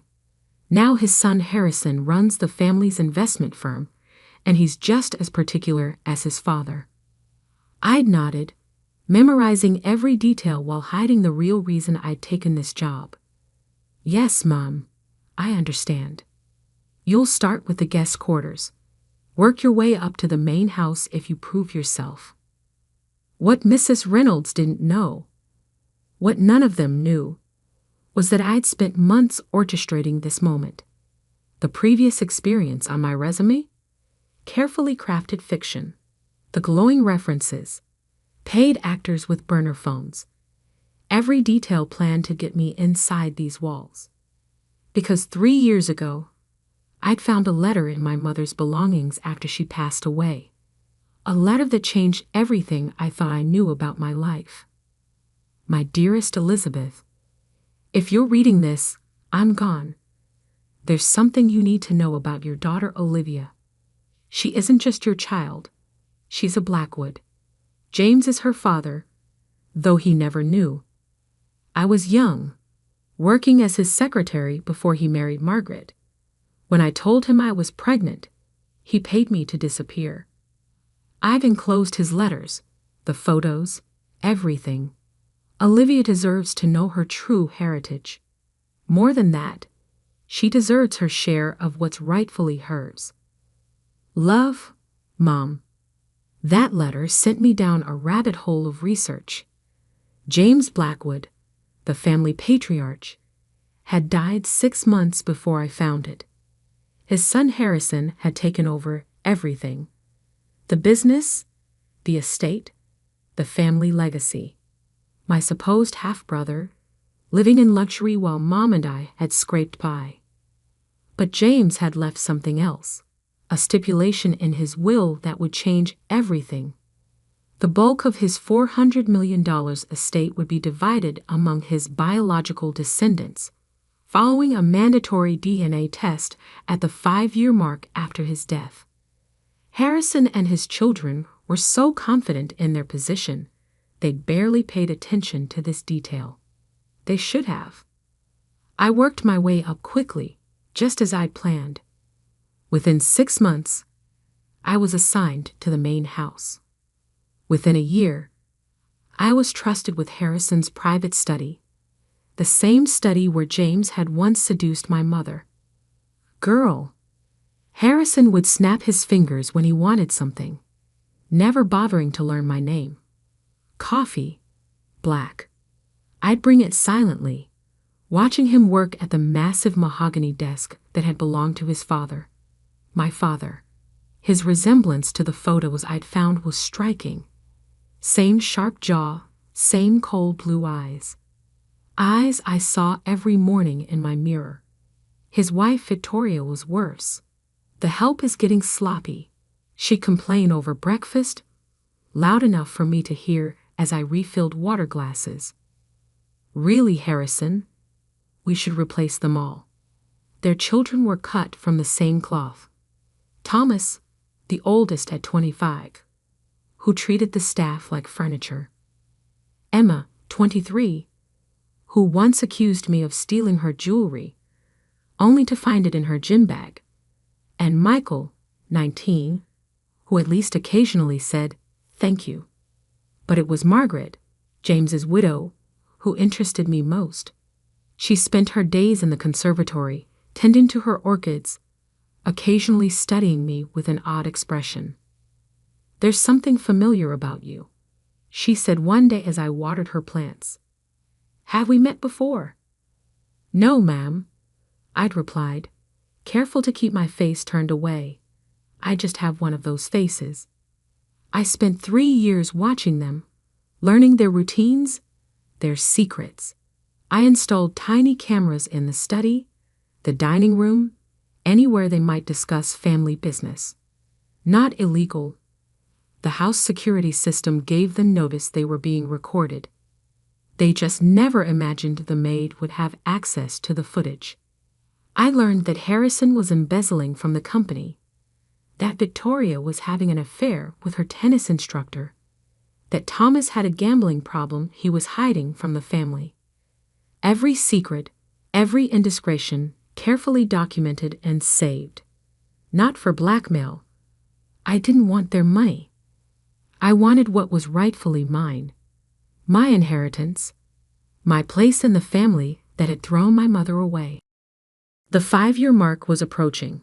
The DNA test requirement would soon be activated. But I needed more than just proof of my paternity. I needed leverage to ensure they couldn't bury the truth like they had before. Then came the moment that changed everything. I was cleaning Harrison's study when I found a letter from James's old lawyer, dated just before his death. "Harrison, your father made a deathbed confession. There may be another heir. A girl, born to a former secretary. He wouldn't give me details, but he was clear. If she exists, she's entitled to an equal share. The DNA requirement in the will isn't just a formality. Handle this carefully, Charles." Harrison had known there might be another heir, and chosen to hide it. The security camera caught his reaction when he discovered the letter missing, the rage, the fear, the frantic phone calls. That's when I knew it was time. Time to stop playing the invisible maid. Time to show them exactly who had been serving their coffee and cleaning their rooms for 3 years. I scheduled my revelation for the annual family meeting, where they gathered to discuss the estate. 5 years after James's death, when the DNA requirement would be triggered, when they'd be forced to face the truth they tried to bury. As I laid out the coffee service that morning, Harrison gave me his usual dismissive glance. "Use the back door when you're done. We have important family business to discuss." I smiled, touching the envelope in my pocket. "Of course, sir. I wouldn't want to intrude on family business." If only he knew just how important this family business would be. The morning of the family meeting dawned clear and cold. I arrived at the mansion an hour earlier than usual, my real clothes hidden under my maid's uniform, the envelope secure in my bag. Today's performance had to be perfect. The security cameras were my first priority. I'd spent months ensuring I had access to every feed, every angle. Today they would be my witnesses, recording every reaction, every word. Evidence that couldn't be denied or buried. Olivia. Mrs. Reynolds called as I entered through the service door. The families requested a full breakfast service in the main dining room. Get started on that right away. Yes, Mom. I headed to the kitchen, where I'd prepared everything the night before. Fresh pastries, fruit platters, coffee service, all arranged with meticulous care. Each cup, each plate, positioned for maximum impact when the moment came. As I worked, I could hear them arriving.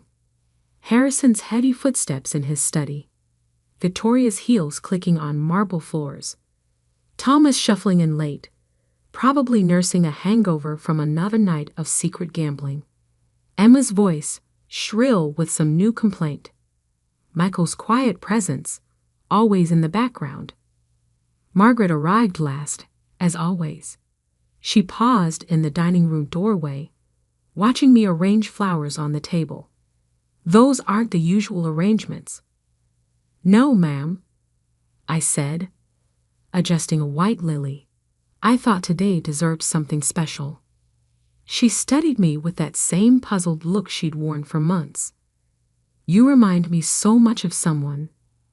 I just can't place who. If only she knew she was looking at a ghost from her husband's past. The family gathered slowly, taking their usual seats around the massive dining table. Harrison at the head, naturally. Victoria to his right, Margaret to his left. The children arranged by age down the sides, like a royal court holding audience. I moved silently among them, pouring coffee, offering pastries. Each time I approached Harrison, I noticed him shift slightly away, as if my mere presence might contaminate him. The DNA testing requirement activates today, Harrison announced, scanning some papers. Mere formality, of course. Charles has arranged for the testing to be done next week. Once that's complete, we can finally put this ridiculous clause behind us and proceed with distributing the estate properly. Victoria sipped her coffee. I still don't understand why James insisted on this, questioning his own grandchildren's legitimacy. Father had become paranoid near the end, Harrison said carefully. I noticed his eyes dart to the letter in front of him, the one warning about another potential heir. Best to humor his wishes and be done with it. I glanced at the ornate clock on the wall. 9:45 a.m. Almost time. Girl, Harrison snapped his fingers at me. More coffee, then see yourself out.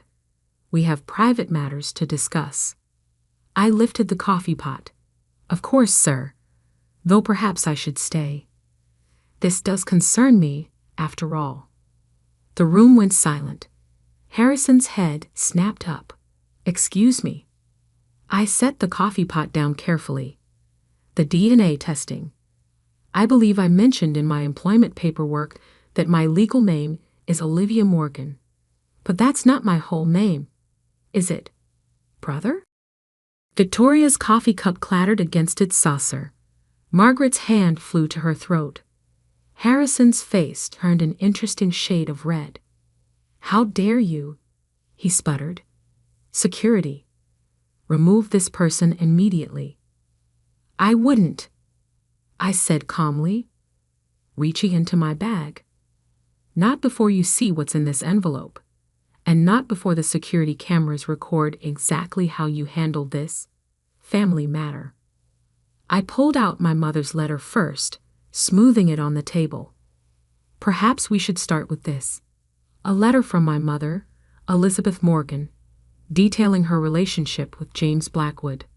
The dates match perfectly with his business trips to Chicago in 1995.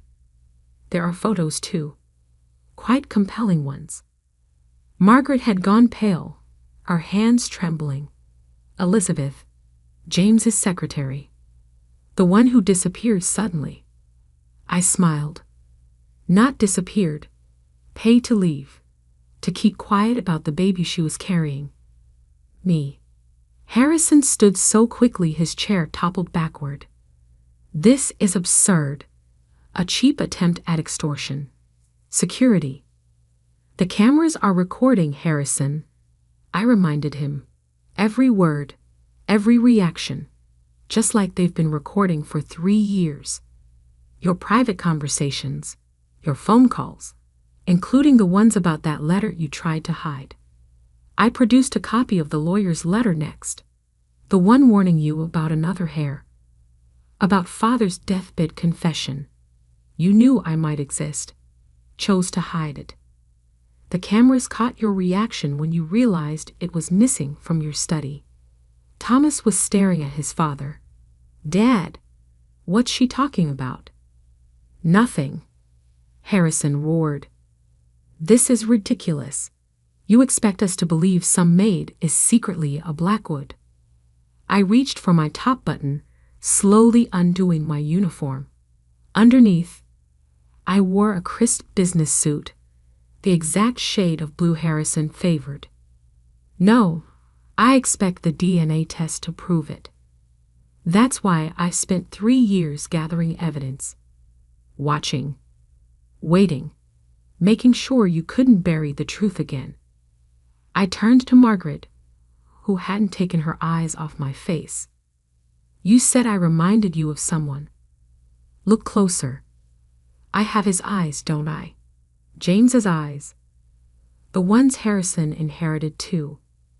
The silence in the room was deafening. Victoria looked like she might faint. Michael was staring at me with a mix of horror and fascination.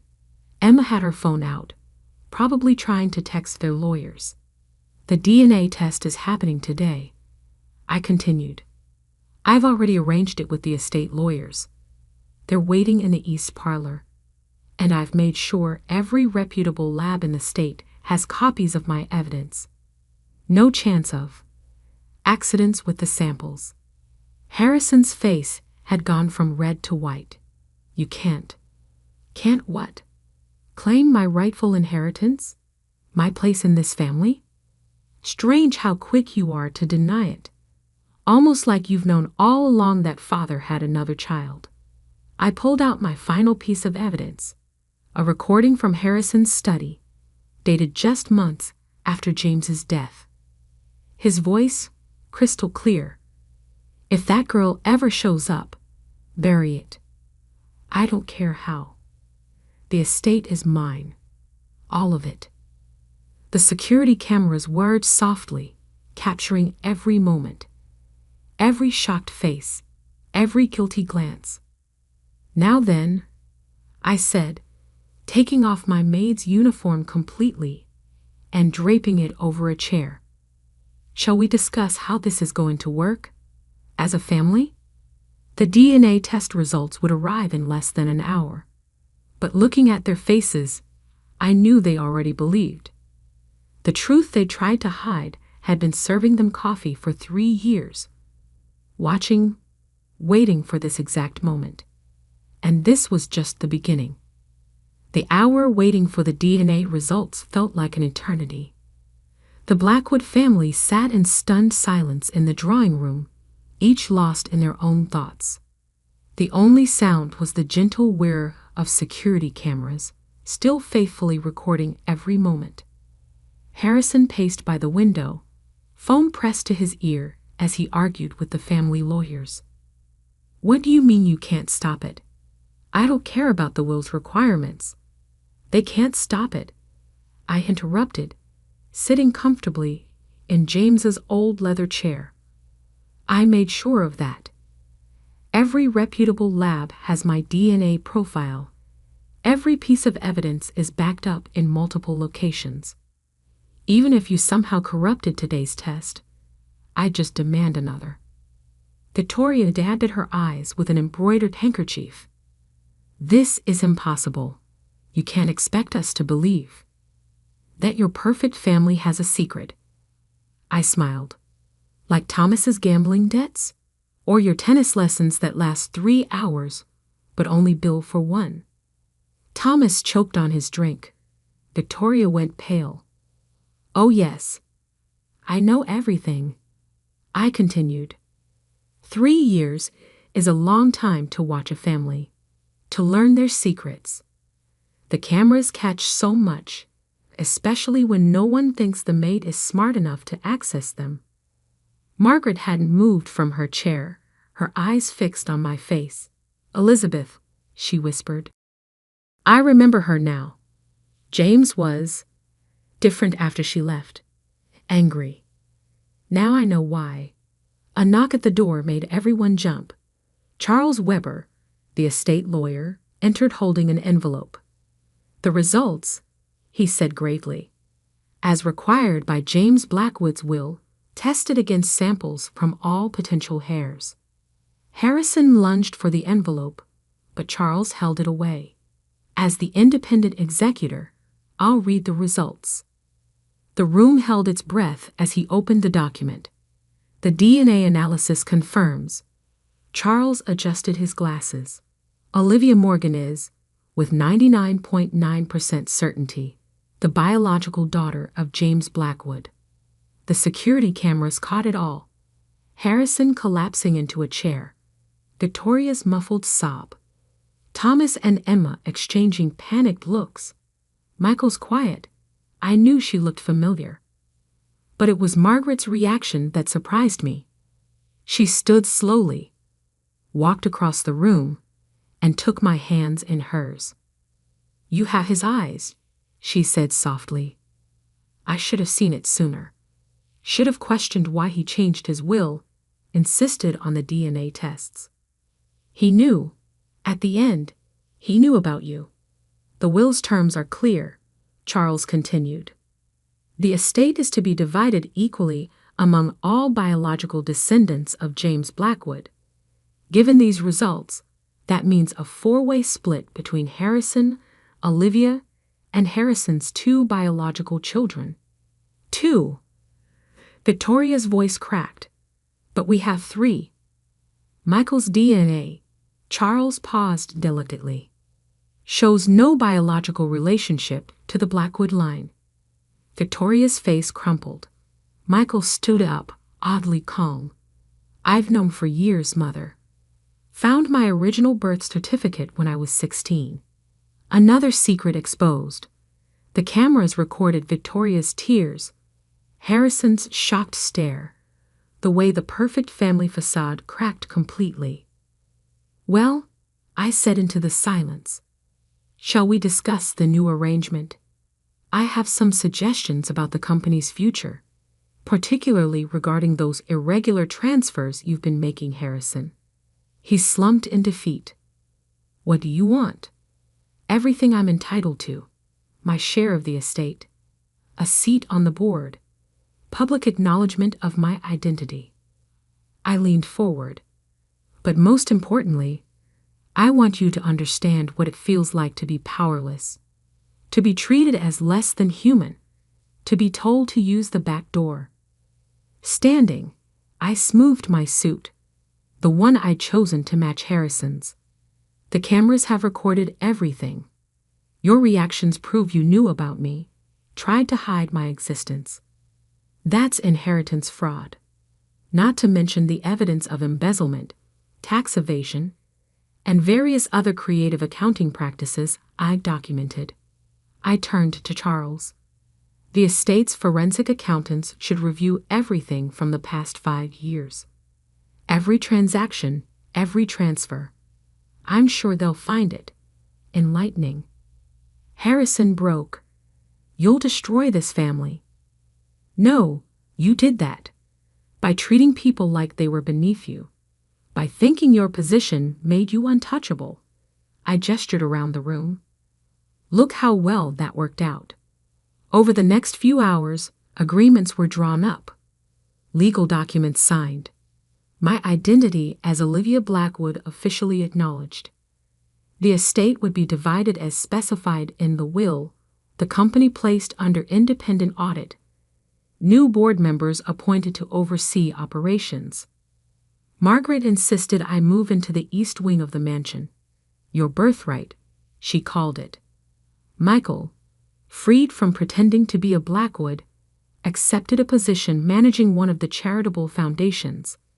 Thomas and Emma had to adjust to their reduced inheritance, but the family's wealth was still substantial enough to maintain their lifestyle, minus the gambling and secret affairs.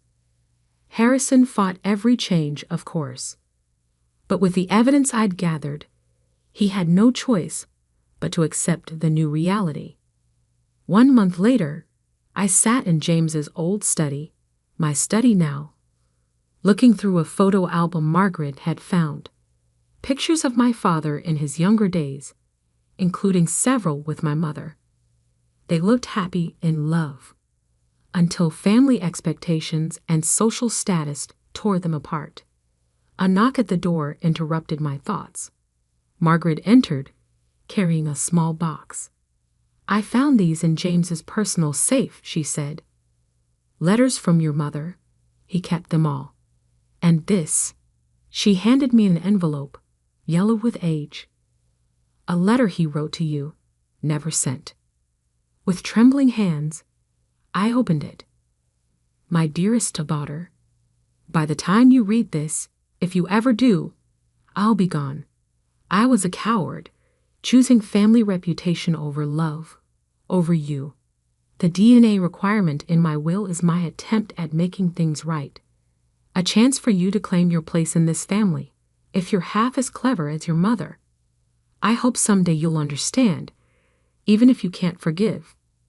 Your father, James. A tear splashed onto the paper. Not sad, exactly. Not happy either. Just understanding. The staff entrance has been renovated, Margaret said quietly. No more back door. Everyone uses the main entrance now. I smiled. Good, though I think I've proven the most important lesson already. Oh, it's not which door you use to enter. It's what you do once you're inside. The security cameras kept recording, witnessing this new chapter in the Blackwood family history. A history that now included all of its members, even the ones who'd once been told to use the back door. Sometimes the best revenge isn't about destroying a family. Sometimes it's about forcing them to become better than they were, to acknowledge their mistakes, face their secrets, and maybe, just maybe, learn to be the kind of family they should have been all along. As for me, I had claimed my birthright, exposed the truth, and changed the power dynamics forever. But sitting in that study, holding my father's letter, I realized something important. The real victory wasn't in the money or the status. It was in finally belonging. Not as the maid who served coffee, but as Olivia Blackwood, the daughter who came back to claim her place, and in doing so, forced an entire family to confront their own reflection. The cameras could stop recording now. This story's ending had already been written, not in DNA tests or legal documents, but in the simple truth that sometimes justice comes dressed in a maid's uniform, serving coffee and waiting for exactly the right moment to pour out something much stronger than revenge. The sleek conference room at Summit Ventures felt like a tomb. 6 investors in expensive suits sat around the polished table, their faces a mixture of boredom and barely concealed disdain. I had just finished my presentation about Tech, my AI-powered predictive analytics platform that could revolutionize supply chain management. Let me get this straight, Michael Thorne, Summit's managing partner, said with a smirk. You think you've built an AI that can predict supply chain disruptions better than Amazon's own systems? Better than what Target and Walmart have spent billions developing? I stood my ground, tablet in hand, the platform's interface still glowing on the screen behind me. The test results speak for themselves. Tech has achieved 97% accuracy in predicting supply chain disruptions up to 6 months in advance. That's worthless, Thorne interrupted, leaning back in his chair. Your product is worthless, Ms. Morgan. You're a software engineer with no business experience, no major clients, and no understanding of how enterprise software actually works. The other investors nodded in agreement, already closing their portfolios, already dismissing me. They had made up their minds before I'd even walked in. Thank you for your time, I said quietly, gathering my materials. My hands didn't shake. My voice didn't waver. I had learned long ago that showing weakness in rooms like this was fatal. As I walked out, I heard one of them chuckle. Can you believe she thought she could compete with Amazon? I smiled slightly, thinking about the email sitting in my inbox, the one they hadn't let me mention. The one from Amazon's head of strategic acquisitions, requesting a private demo of Tech next week. But that would come later. First, I had a story to tell. A story that started 3 years ago, in a very different room, with a very different kind of rejection. 3 years earlier. I'm sorry, Olivia, but we're going to have to let you go. I sat in my supervisor's office at Global Logistics Solutions, staring at the man who had just ended my 8-year career as a supply chain software developer. Dave Miller shifted uncomfortably in his chair, trying to look sympathetic, but mostly looking relieved. The automated prediction system you proposed, it's just too experimental. Too risky. We need to stick with proven solutions. I nodded slowly, thinking about the hundreds of hours I'd spent analyzing supply chain failures, the patterns I'd discovered, the solution I'd built in my free time. I had shown them how their current system missed crucial warning signs, how it failed to connect seemingly unrelated data points that could predict disruptions months in advance. They hadn't just rejected my idea, they had fired me for developing it independently, claiming it violated my employment agreement. They wanted safe, predictable, mediocre. I gave them what they wanted: a quiet exit, a signed NDA, a promise not to compete directly with their outdated systems. What they didn't know was that I had already laid the groundwork for something much bigger. The termination package they offered, 6 months' salary as severance, wasn't just the end of my career at GLS. It was seed funding for my revolution. I spent the first month building out the core of Neuratech in my home office. 18-hour days fueled by coffee and determination. My savings dwindled. My friends worried. My family suggested more realistic career options. But I had seen something none of them could see. In the massive datasets I had analyzed at GLS and the countless supply chain disruptions I had studied, there were patterns. Subtle connections that human analysts missed. Early warning signs that existing software couldn't detect. The breakthrough came at 3 a.m. on a Tuesday, 4 months after my firing. I had been working on a new type of neural network, one that could process supply chain data differently. Instead of looking for direct cause and effect relationships, it identified complex patterns across seemingly unrelated factors. Weather patterns in Southeast Asia, social media sentiment about manufacturing companies, currency fluctuations in emerging markets, minor shipping delays that, when viewed in isolation, seemed insignificant. But when you connected them properly, when you let the eye see the bigger picture, they became crystal clear warning signs of major disruptions. I called it the Nexus Protocol, an AI system that could see the invisible threads connecting global supply chains, predicting problems before they emerged.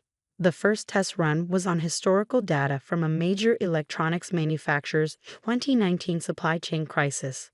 Neuratech spotted the warning signs 6 months before the disruption hit. Signs that every other system, every human analyst, had missed. I ran more tests: pharmaceutical supply chains, automotive parts, retail inventory. Each time, Neuratech found the patterns. Each time, it predicted the disruptions with uncanny accuracy. By month 5, I had a working prototype.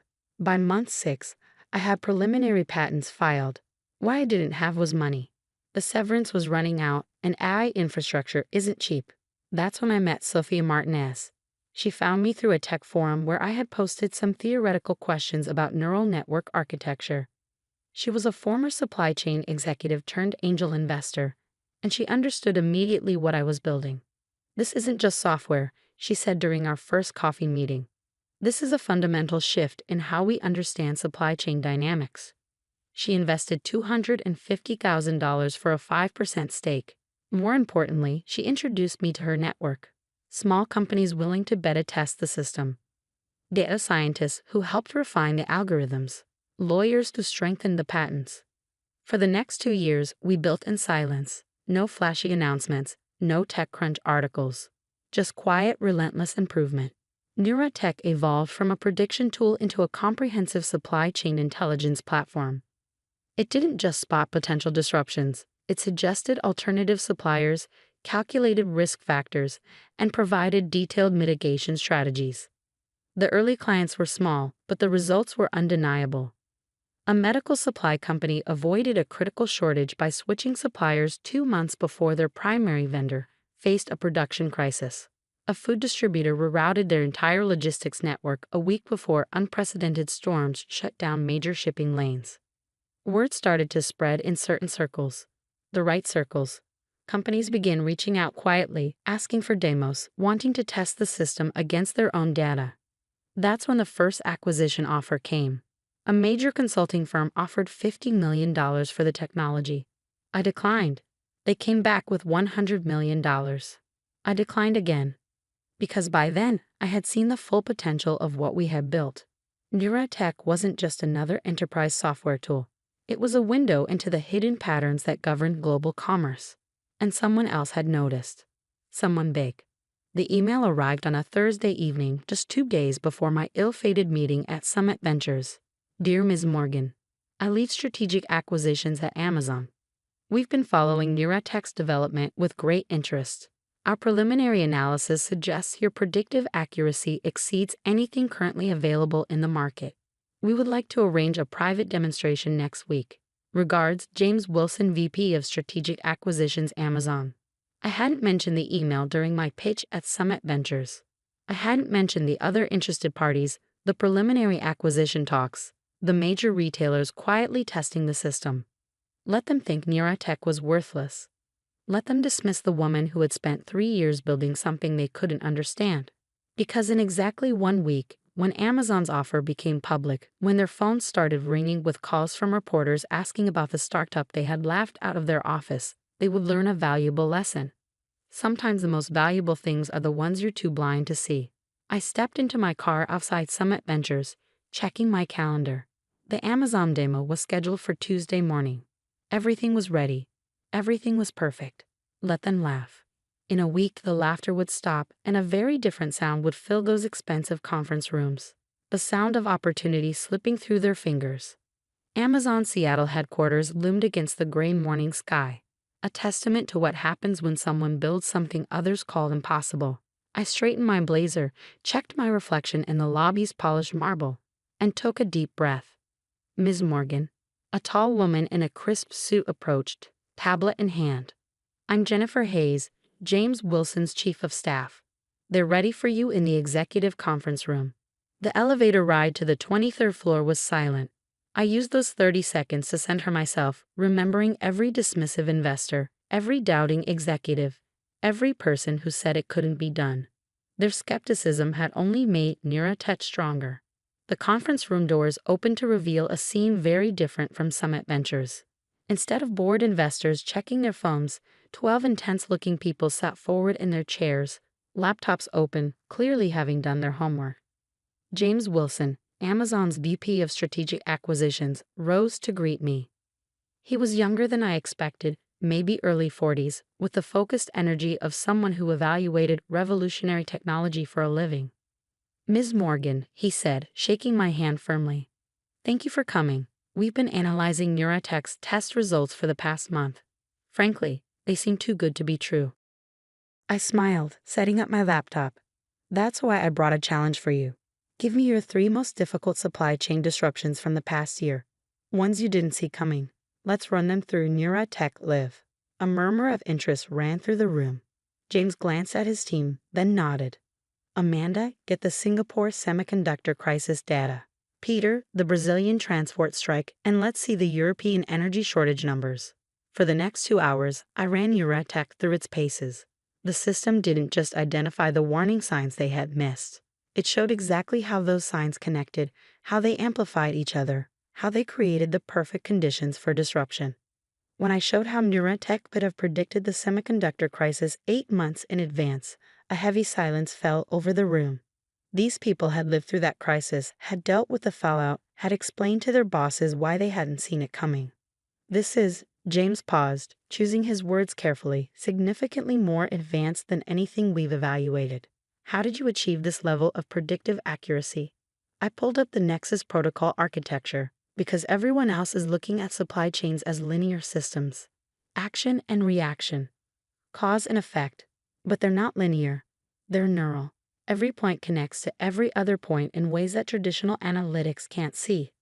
The technical team leaned forward, eyes widening as they understood the implications.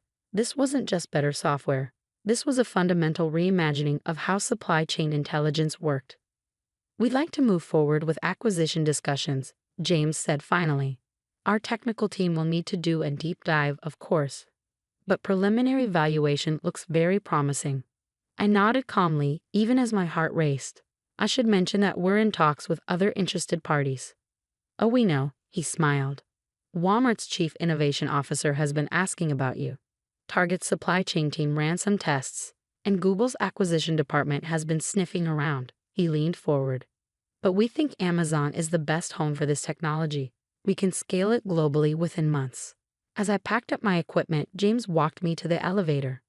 We'll have an initial offer for you by Friday. In the meantime, I suggest keeping this meeting confidential. Once word gets out. He didn't need to finish the sentence. We both knew what would happen when the market learned that Amazon was seriously pursuing Neuratech. The next 48 hours were a blur of due diligence meetings, technical reviews, and increasingly urgent calls from other interested parties. Sophia called Wednesday morning, her voice excited. "Olivia, something's happening. I just got 3 calls from major VCs asking about Neuratech." "What did you do?" "Amazon's moving fast," I replied, watching my email as another meeting request came in, this one from Google's acquisition team. Words starting to leak. "Summit Ventures called," she said, a hint of satisfaction in her voice. "Suddenly they're very interested in setting up another meeting." I thought about Michael Thorne's smirking face, his dismissive wave. Let them wait. By Thursday afternoon, the technology blogs were buzzing with rumors. TechCrunch published a speculative piece about Amazon's interest in a revolutionary AI supply chain startup.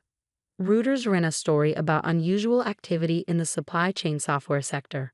My phone wouldn't stop ringing. Investors who had ignored my emails for months now wanted urgent meetings. Former skeptics suddenly saw the genius in Neuratech's approach. Even my old boss from GLS tried to reach out, probably remembering too late who owned the patents. But I was focused on one email, the one that arrived at 4:47 p.m. on Thursday. "Dear Ms. Morgan, following our technical review and market analysis, we would like to present Amazon's formal offer for Neuratech acquisition. The initial terms are outlined in the attached document, but the headline number is $500 million, with potential earnouts bringing the total to $650 million. We're prepared to announce next week, pending your agreement. Best regards, James Wilson." I sat in my home office, staring at the number on my screen. $500 million. More with earnouts. For the technology they said would never work. For the company they called worthless. My phone buzzed. A text from Sophia. "Summit Ventures is getting desperate. Thorne just offered to come to your house for a meeting. Should I tell him you're busy counting your soon-to-be millions?" I smiled, remembering his words. "Your product is worthless." How quickly things change when you're proven right. The next morning, I walked into my lawyer's office to review Amazon's offer. The terms were aggressive but fair. They wanted to move fast before Google or Walmart could counter. As we went through the documents, my lawyer's phone kept lighting up with notifications. The story was spreading. Major news outlets were connecting the dots. The business world was about to learn that the biggest tech giant in history was betting big on the startup that everyone else had dismissed. "We should expect significant media attention once this goes public," she said, sliding another document across the desk, "especially given the size of the offer." I nodded, signing where indicated. Let them talk. The numbers speak for themselves. Later that day, as I drove home, I passed the Global Logistics Solutions building where I'd been fired 3 years ago. Their stock had dropped 23% since the first rumors about Neuratech began circulating. Funny how karma works. My phone rang through the car's speakers. James Wilson. "Olivia," he said, sounding excited. "The board just approved the final terms. We're announcing Monday morning before market open. Are you ready for what's coming?" I smiled, thinking about all the people who were about to learn a very expensive lesson about underestimating the wrong person. "I've been ready for 3 years, James. Let's show them what worthless looks like."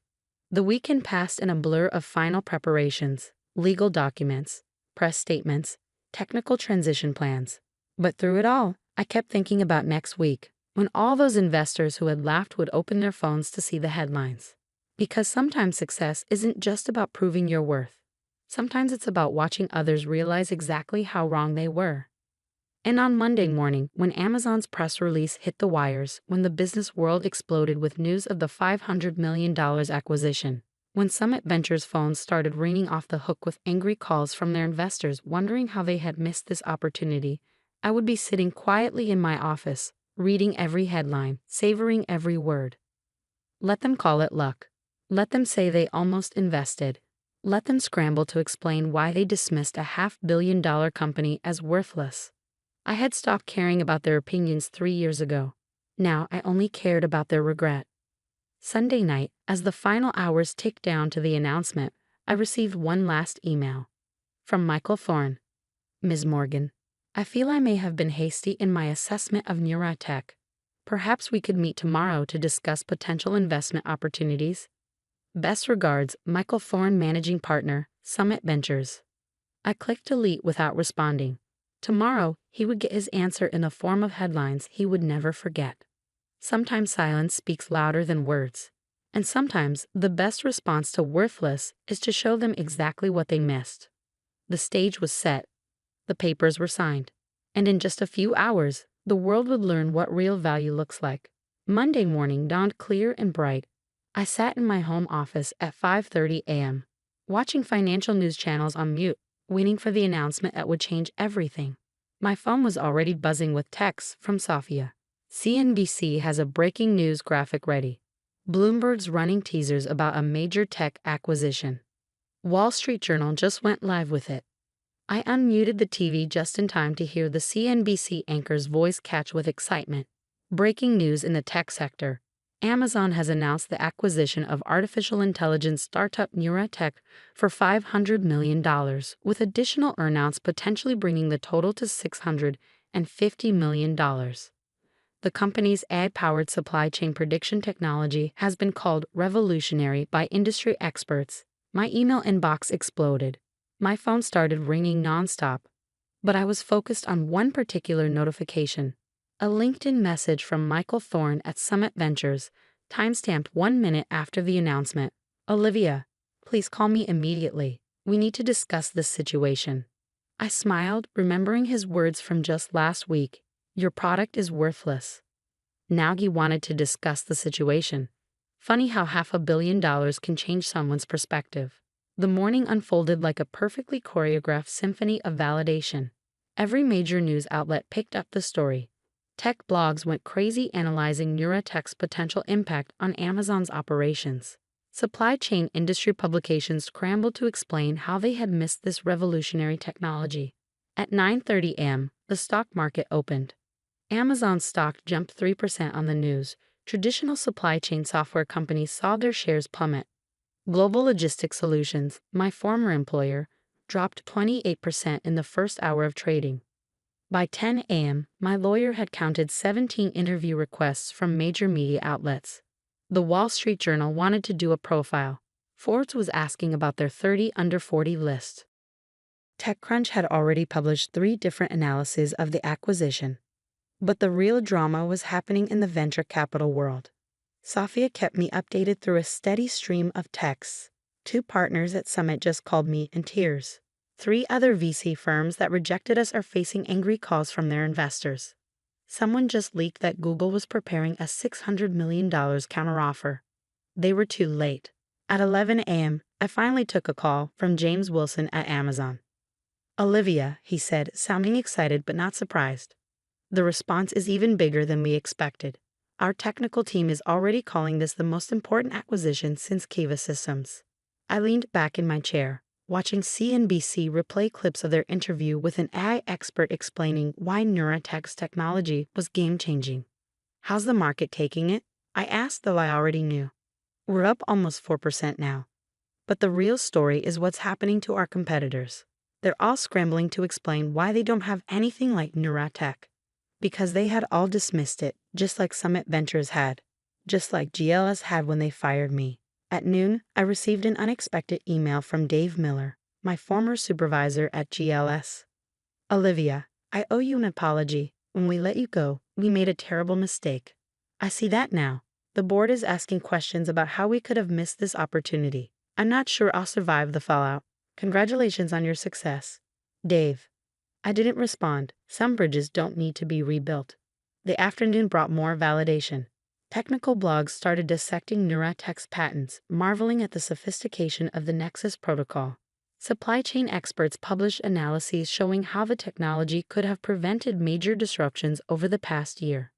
But the most satisfying moment came at 2:47 p.m., when my assistant forwarded me an internal memo that had leaked from Summit Ventures.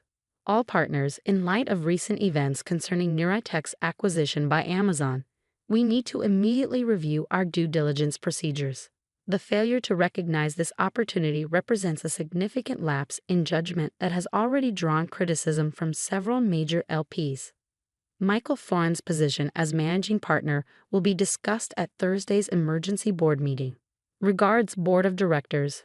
I forwarded it to Sofia with a single word: karma. Her response came immediately. He's finished.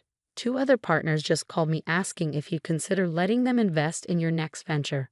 Apparently, being the person who called a $500 million company worthless isn't great for your career. By end of day, the story had evolved from a simple acquisition announcement into something bigger. A case study in how the traditional venture capital world often misses revolutionary technology because of bias and arrogance. CNBC ran a special segment titled The Billion-Dollar Blind Spot: How VCs Miss Tech Breakthroughs. They interviewed experts about why established firms often fail to recognize transformative technology. Summit Ventures was mentioned repeatedly, not in a good way. As the sun set, I finally allowed myself to really feel it.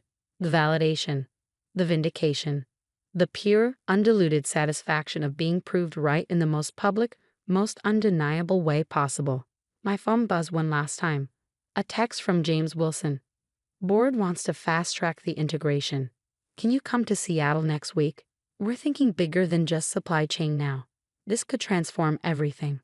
I texted back my agreement, then walked to my window, watching the city lights come alive as darkness fell. 3 years ago, I had stood at a different window, having just been fired, wondering if I was crazy to believe in my idea. Now that idea was worth $500 million, and the people who had laughed were scrambling to explain their short-sightedness.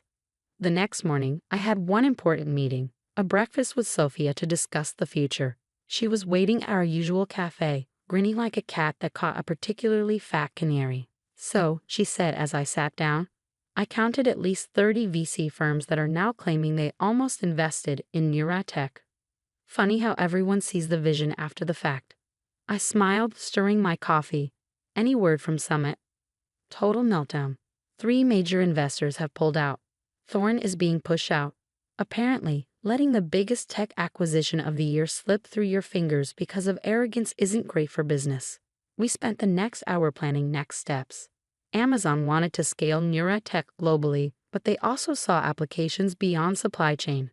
The underlying technology, the ability to see patterns in complex systems, could revolutionize everything from financial markets to climate science.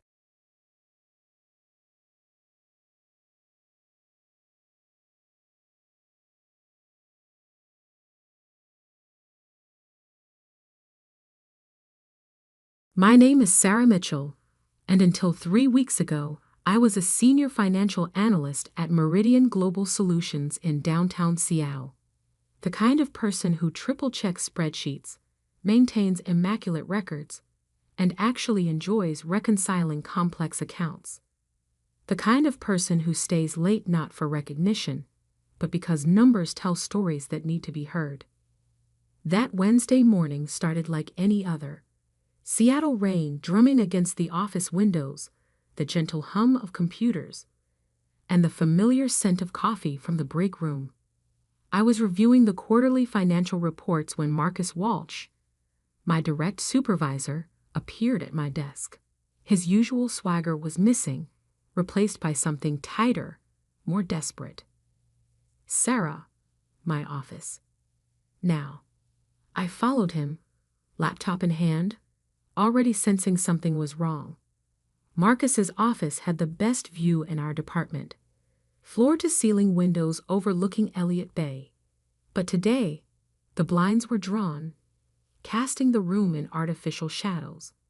"Close the door," he said, not looking up from his computer screen. I did, then took a seat across from his mahogany desk. The leather chair felt unusually cold.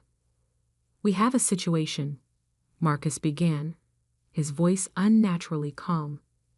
"The Anderson account audit revealed some discrepancies. The Anderson account, our biggest client, worth over $50 million in annual revenue. I had flagged some concerns about their numbers months ago, but Marcus had dismissed them." "What kind of discrepancies?" I asked, though something in my gut already knew. Marcus finally looked at me, his gray eyes hard as stone. $3 million worth. The room seemed to tilt slightly. $3 million. In the corporate world, that wasn't just a discrepancy. That was a career-ending catastrophe. "How?" I managed to ask. Marcus leaned back in his chair, a strange smile playing at the corners of his mouth. Funny you should ask. According to the timestamps on the transaction records, the errors occurred during your weekly review periods. My blood ran cold. I knew exactly what he was doing. That's impossible, I said, keeping my voice steady. I maintained detailed logs of every review. There's no way I would have missed. The records show otherwise, he cut in smoothly. And as your supervisor, I'm offering you a choice. Take responsibility for the oversight, accept a demotion with a minor pay cut, and we all move on. Or, he spread his hands wide. Well, falsifying financial records is grounds for immediate termination. Your choice. I sat there, heart pounding but mind surprisingly clear.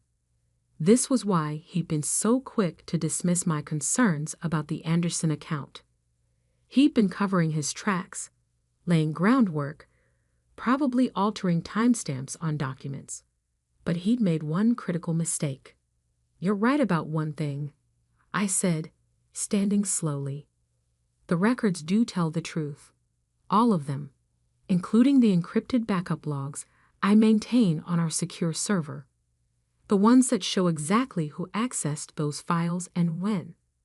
The ones that prove every alteration you made to cover up your mistakes. The color drained from Marcus's face. You're bluffing. I smiled, the kind of smile that comes from knowing you've already won. Check the backups, Marcus. I'll wait. His fingers flew across his keyboard, navigating through folders, his face growing paler by the second. I watched as he found them. Dozens of automated logs, each one meticulously documenting every change he'd made to the original files. This is a misunderstanding, he stammered, his confidence evaporating. We can work something out. You're right again, I replied, gathering my laptop. We can. I have a meeting with Linda Carter in internal audit in. I glanced at my watch. 20 minutes. I'm sure she'll be very interested in working this out. Sarah, wait, Marcus called as I reached the door. Think about what you're doing. I can make your life very difficult. I turned back, meeting his desperate gaze. No, Marcus, you already tried that. Now, I'm going to make your life very honest. The walk to Linda Carter's office on the executive floor felt like floating. My hands didn't shake as I knocked on her door. My voice didn't waver as I laid out the evidence. The backup logs, the original timestamps, the trail of Marcus's alterations, the attempts to frame me. Linda, a sharp-eyed woman in her 50s who'd earned her reputation as the company's ethical backbone, listened without interruption.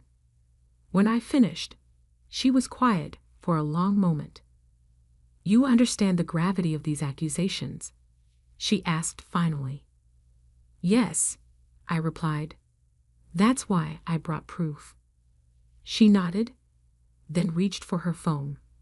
Clear my afternoon, she told her assistant, and get me Gerald Thompson from legal. We're going to need him. What followed was 5 hours of intense scrutiny. Every log examined, every timestamp verified, every alteration traced back to its source. By the time I left the office that evening, the Seattle rain had stopped, and the truth had been uncovered. Marcus was placed on immediate administrative leave, pending investigation. I was temporarily assigned to oversee his duties, but I knew this was just the beginning. The real storm was yet to come. The next morning, walking into the office felt different. Colleagues who normally barely nodded hello now stopped to chat. My inbox was flooded with meeting requests from directors and vice presidents. Everyone wanted to touch base about the Anderson account. I handled each inquiry professionally, neither gloating nor gossiping. The numbers told their own story. I didn't need to embellish them. A week into the investigation, Linda Carter called me back to her office. This time, she wasn't alone.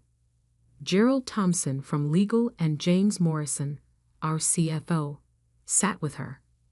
"Sarah," James began, his tone serious but not unkind. "We've completed our initial review. The evidence is conclusive." I nodded, waiting. "Marcus Walsh's employment has been terminated," Linda continued. "The board is considering legal action regarding the attempted fraud. But that's not why we called you here," Gerald added. "We need to discuss your future with Meridian Global." My heart skipped. Despite everything, despite the proof and the vindication, there was still a small part of me that feared corporate politics would somehow twist this against me. James leaned forward, a slight smile breaking through his professional demeanor. "We're creating a new position. Director of Financial Integrity and Compliance. Full oversight of all major accounts, direct reporting to me, and a seat on the executive committee." I felt my eyes widen. "And you're telling me this because we'd like to offer you the position," Linda finished. "Your handling of this situation demonstrated exactly the kind of leadership and integrity we need." I sat there, letting the words sink in. Director, Executive Committee. The very position Marcus had always claimed I was too inexperienced to handle. Of course, James added, this would mean taking over Marcus's former office. I hope that won't be a problem. I thought about that office with its view of Elliott Bay, about the blinds Marcus always kept drawn, about the shadows he tried to hide in. "No problem at all," I replied. "I think that office could use some sunlight." The paperwork was signed by the end of the day. My new role would be announced company-wide on Monday. But as I packed up my old desk that Friday evening, I couldn't help but smile at the irony. Marcus had tried to force me to take a fall, never realizing he was actually giving me a boost. Someone had already cleared Marcus's office when I arrived Monday morning. The blinds were open, revealing a stunning view of the bay glittering under the rare Seattle sun. As I set down my box of belongings, my phone buzzed with a text from an unknown number. "You'll regret this. Nobody likes a whistleblower. Marcus." I saved the number but didn't respond. He didn't realize that this story was far from over. He thought he'd lost his job and his reputation. He had no idea what was coming next. I sat down at my new desk, opened my laptop, and began a fresh audit of every account Marcus had ever touched. Because if there was one thing I'd learned in all this, it was that numbers don't lie. People do. And I was just getting started. I spent my first week as director methodically reviewing every account Marcus had touched during his tenure at Meridian Global. The Anderson account discrepancy hadn't felt like an isolated incident, and my instincts were screaming that there was more to uncover. Late Thursday night, as most of the office had cleared out, I found what I was looking for. Buried in the Richardson Technologies audit from 2 years ago, subtle manipulations, carefully hidden transfers, numbers that didn't quite add up. Then the Blackwood Capital reports showed similar patterns. The Martinez Group too, each instance too small to raise immediate alarms, but together they painted a disturbing picture. My phone buzzed again. Another text from Marcus. "Hope you're enjoying my office. Don't get too comfortable. Everyone has secrets." I took a screenshot of the message and forwarded it to Linda in internal audit and Gerald in legal, then returned to my investigation. If Marcus thought he could intimidate me, he clearly hadn't learned anything from our last encounter. By Monday morning, I had compiled enough evidence to fill a banker's box. Not just accounting discrepancies, but a pattern of systematic fraud spanning nearly 4 years. The total amount made the Anderson account look like pocket change. I was preparing my report when Jessica from HR appeared at my door, looking uncomfortable. "Sarah, we've received some concerning allegations." I set down my pen. "From Marcus?" She nodded, sliding a folder across my desk. "He's claiming you accessed his personal files without authorization. Says you used them to frame him and steal his position." I opened the folder, scanning the accusations, each one more outrageous than the last. I had hacked his computer, planted false evidence, conspired with others to orchestrate his downfall. The desperation in every line was almost pathetic. "Interesting timing," I said, pulling up my secure server access logs. "Would you like to see exactly when and how I accessed every file used in the investigation? All through proper channels, all properly documented." Jessica's relief was visible. "That would be helpful. And while we're at it," I added, "I have something else you should see." I shared my latest findings: the years of fraud, the multiple accounts, the careful cover-ups. Jessica's eyes widened as she went through the evidence. "This is extensive," she managed finally.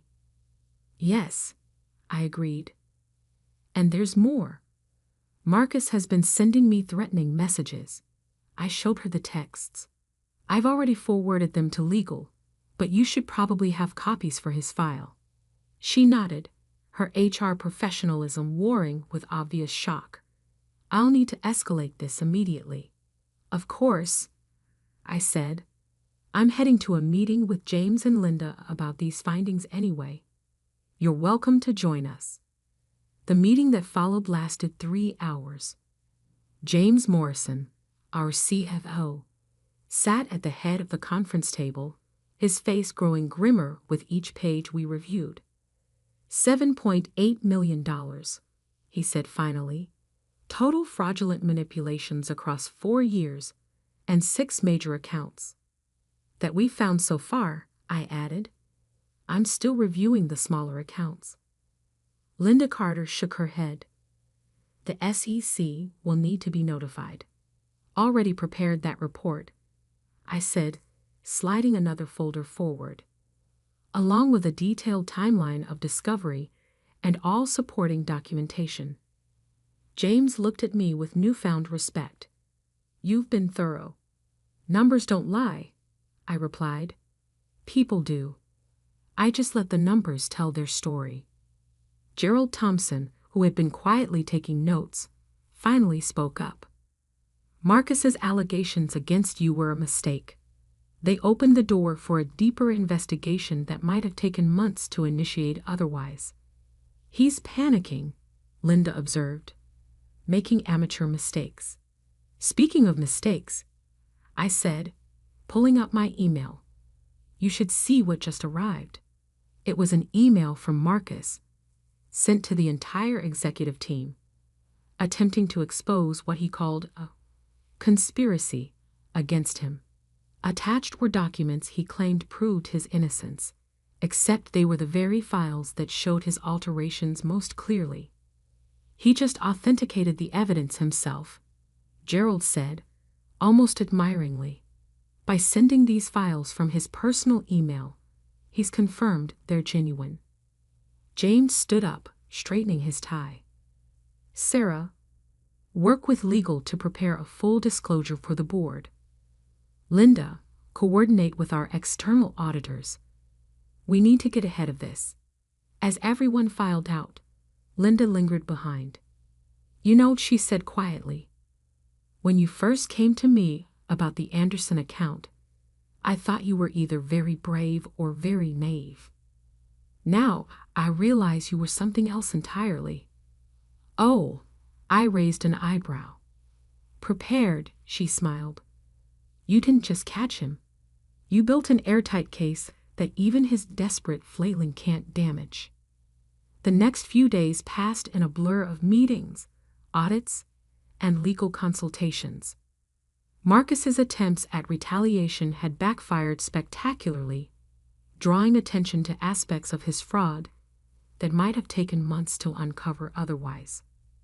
Then came Wednesday morning. I arrived at my office to find James waiting for me.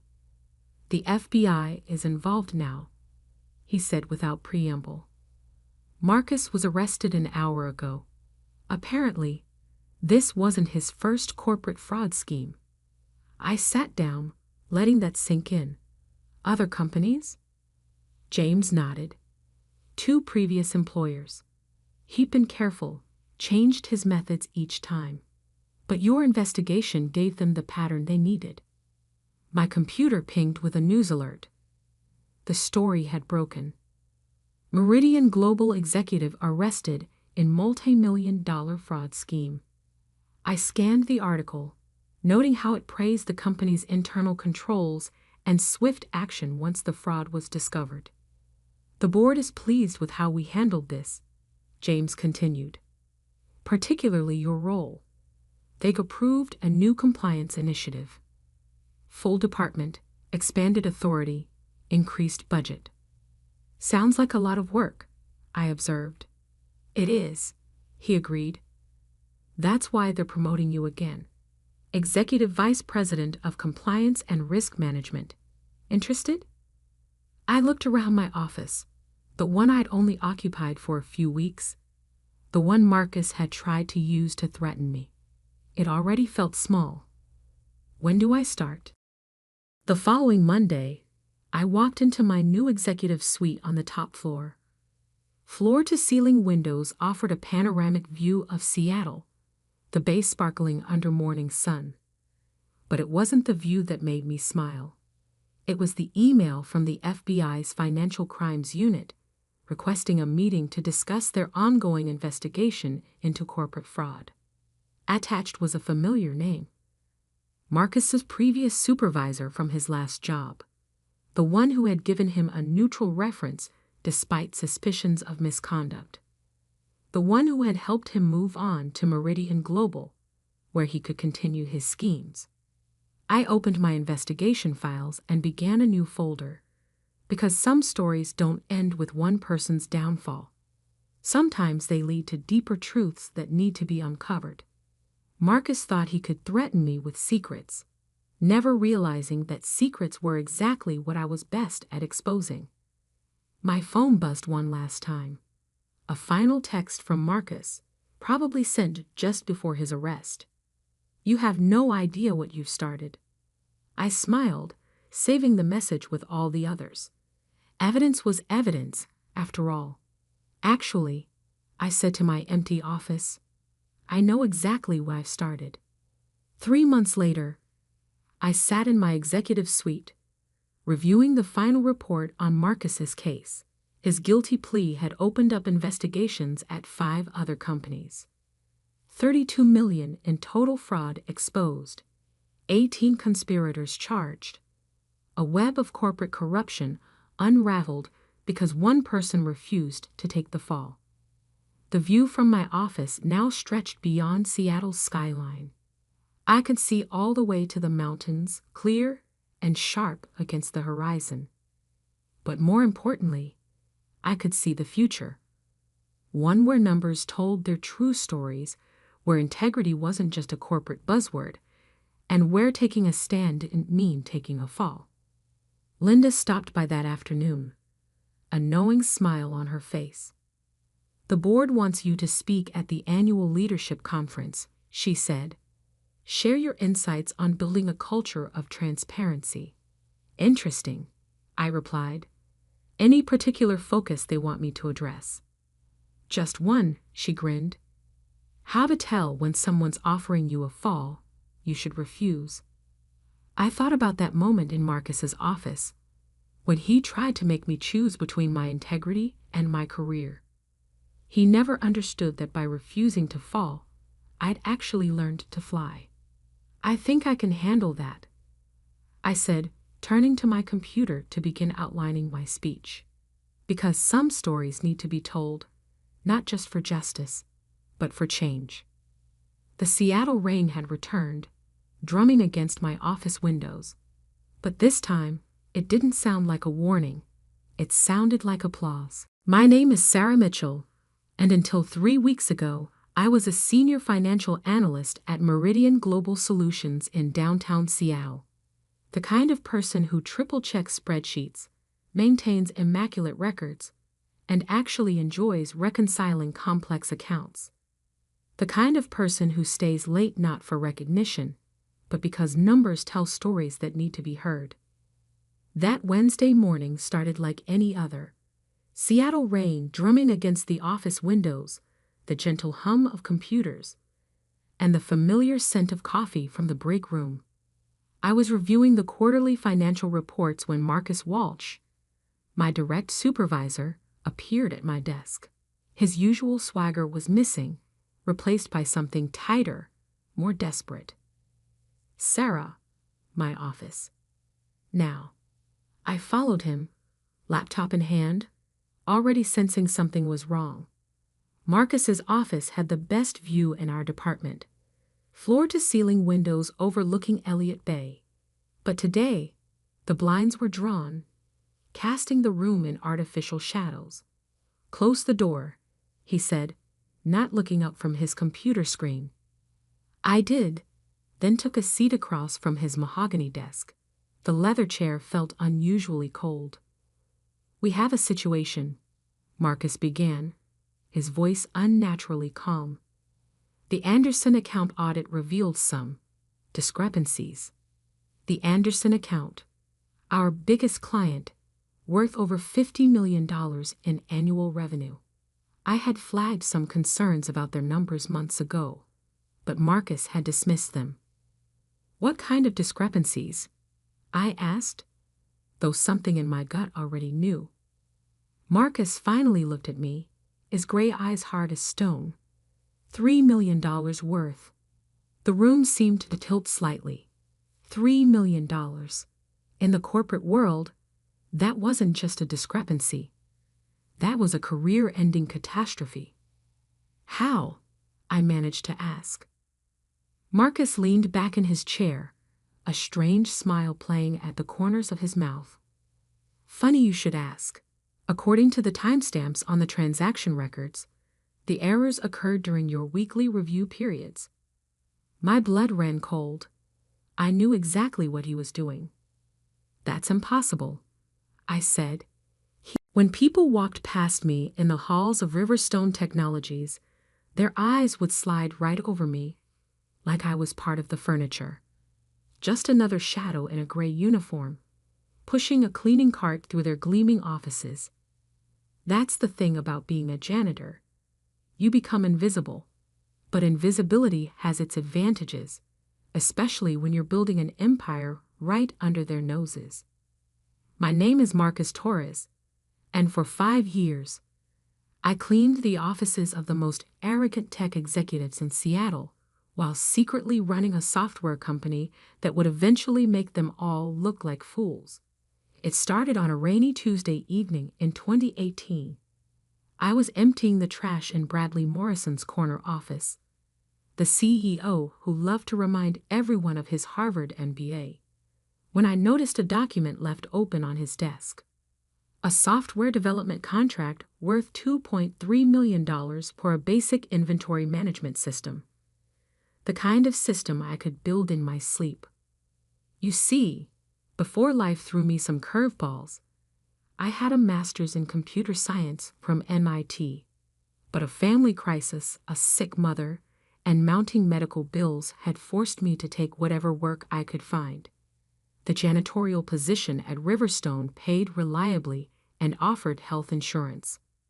More importantly, the night shift gave me my days free to work on my own projects. That contract became my inspiration. If Riverstone could charge millions for basic software, why couldn't I? I had the skills, the knowledge, and now I had something else. Insight into exactly what major companies were willing to pay for. Every night, as I cleaned their offices, I listened and learned. Executives would often work late, having loud conversations on speakerphone about their clients' needs, their pricing strategies, their pain points. They never noticed me. Why would they? I was just the guy emptying their trash, cleaning their coffee stains, dusting their awards. "Make sure you get that corner," Bradley would say without looking up from his screen, waving vaguely at some imagined dirt. His tone always carried that special kind of condescension reserved for people he considered beneath him. His assistant, Melissa, was worse.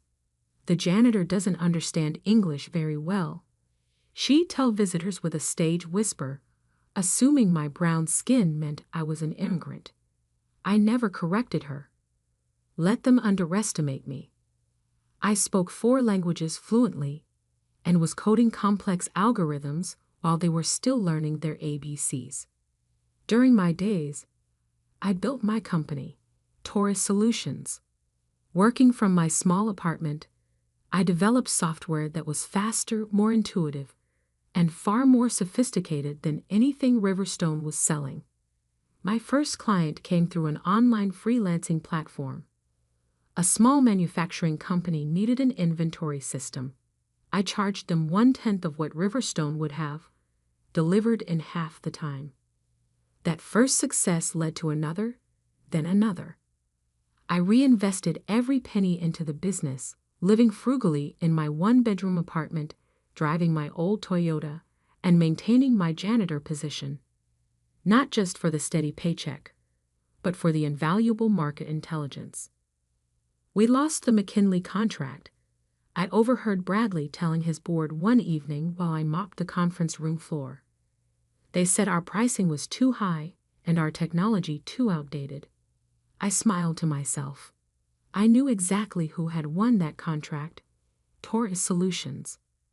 My company had been operating under my mother's maiden name, Silva Technologies, to avoid any connection to the quiet janitor at Riverstone. By my 3rd year pushing that cleaning cart through their halls, my company had grown to 15 employees, all working remotely, none knowing their CEO spent his nights cleaning offices. We had clients across 3 continents, a revolutionary cloud-based enterprise system, and a reputation for excellence. Still, I kept working at Riverstone, kept listening, learning, and watching as they slowly lost market share to this mysterious new competitor they couldn't quite figure out.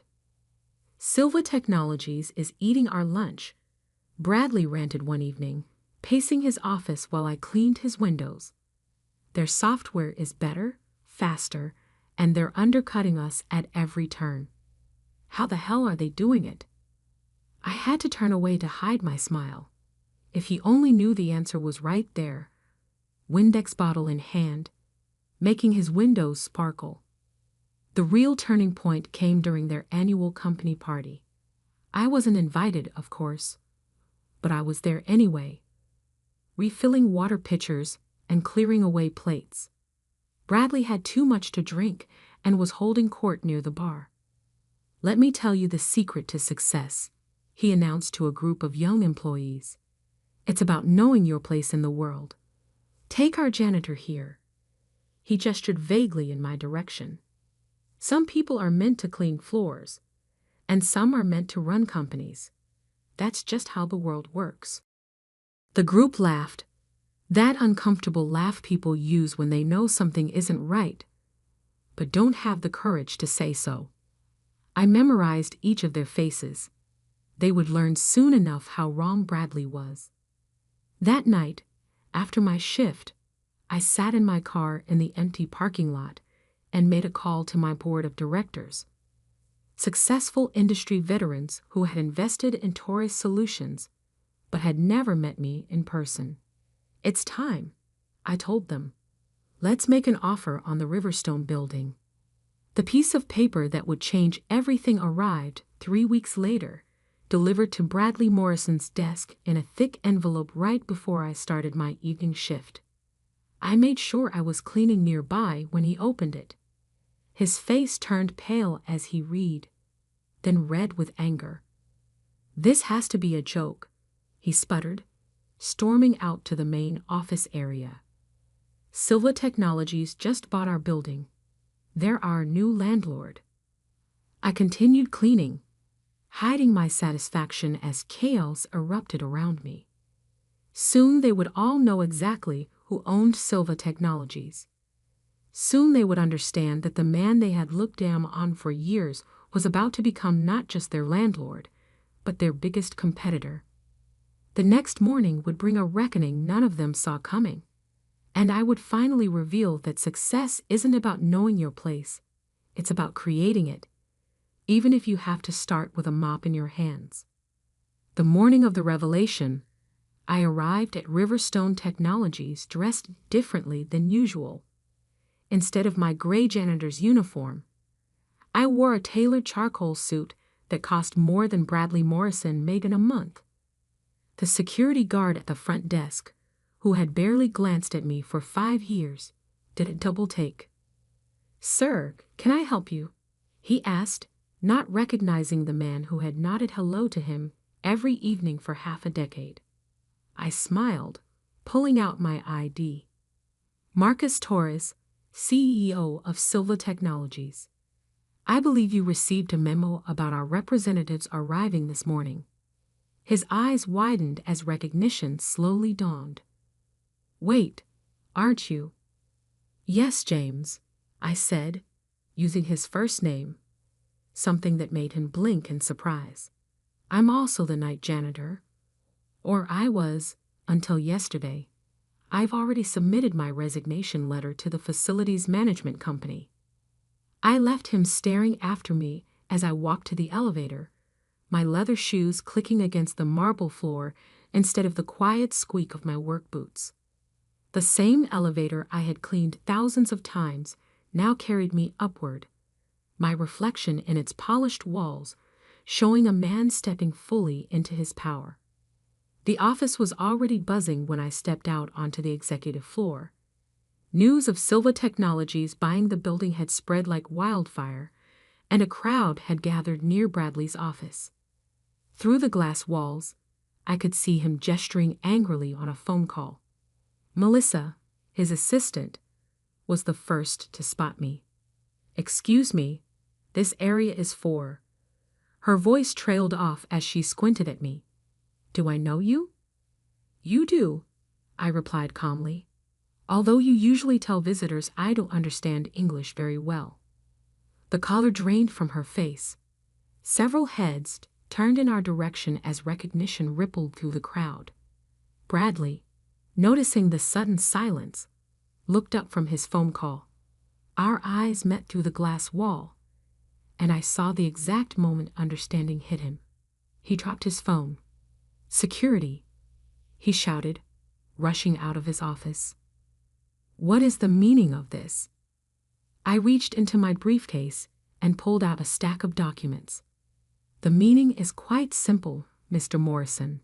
As your new landlord, I'm here to discuss some changes to the building's management structure. But first, I believe proper introductions are in order. I am Marcus Torres, CEO of Silva Technologies, or as you know us, the company that's been eating your lunch for the past 2 years. I gestured to the gathering crowd. Most of you know me better as the night janitor who's been cleaning your offices, collecting your trash, and apparently not understanding English. The silence was deafening. Bradley's face had turned an alarming shade of red. "This is impossible," he sputtered. "You're a janitor." "Correction," I said, my voice carrying clearly through the stunned office. "I was a janitor. I'm also an MIT graduate with a master's in computer science, fluent in 4 languages, and the founder of a company currently valued at $300 million. And thanks to all of you, I had the perfect market research laboratory right here." Melissa had sunk into her chair, looking like she might faint. Others were whispering furiously, some looking ashamed, others incredulous. I noticed Janet from accounting, one of the few who had always treated me with kindness, trying to hide a smile. Every time you discussed pricing strategies in front of me, every time you complained about lost contracts, every time you bragged about overcharging clients for subpar software, you gave me invaluable insights. I turned to Bradley. You were right about one thing, though. Success is about knowing your place in the world. I just decided not to accept the place you thought I should stay in. This is a trick, Bradley declared, but his voice wavered. A publicity stunt. I pulled out my phone and dialed a number on speaker. Mr. Williams, could you please join us? A minute later, Thomas Williams, my company's well-known CFO and board member, stepped out of the elevator. Good morning, Marcus, he said warmly, then turned to address the crowd. I assume you're all meeting our CEO properly for the first time. I must say, his understanding of market dynamics and customer needs is unparalleled. Though I never did understand why he insisted on keeping his identity quiet for so long. Bradley had collapsed into a chair, his face ashen. The contracts, the McKinley account. That was you. I nodded. Along with the Peterson Group, Western Dynamics, and about 30 other former Riverstone clients. Turns out people prefer working with a company that respects everyone, regardless of their position. You can't do this, Bradley whispered, but the fight had gone out of his voice. You can't just walk in here and... Actually, I can, I interrupted. As your new landlord, I'm exercising my right to review all tenant situations. And given Riverstone's declining market position and late rent payments for the past 3 months, we have some decisions to make. The whispers turned to gasps. Few people knew about the late payments.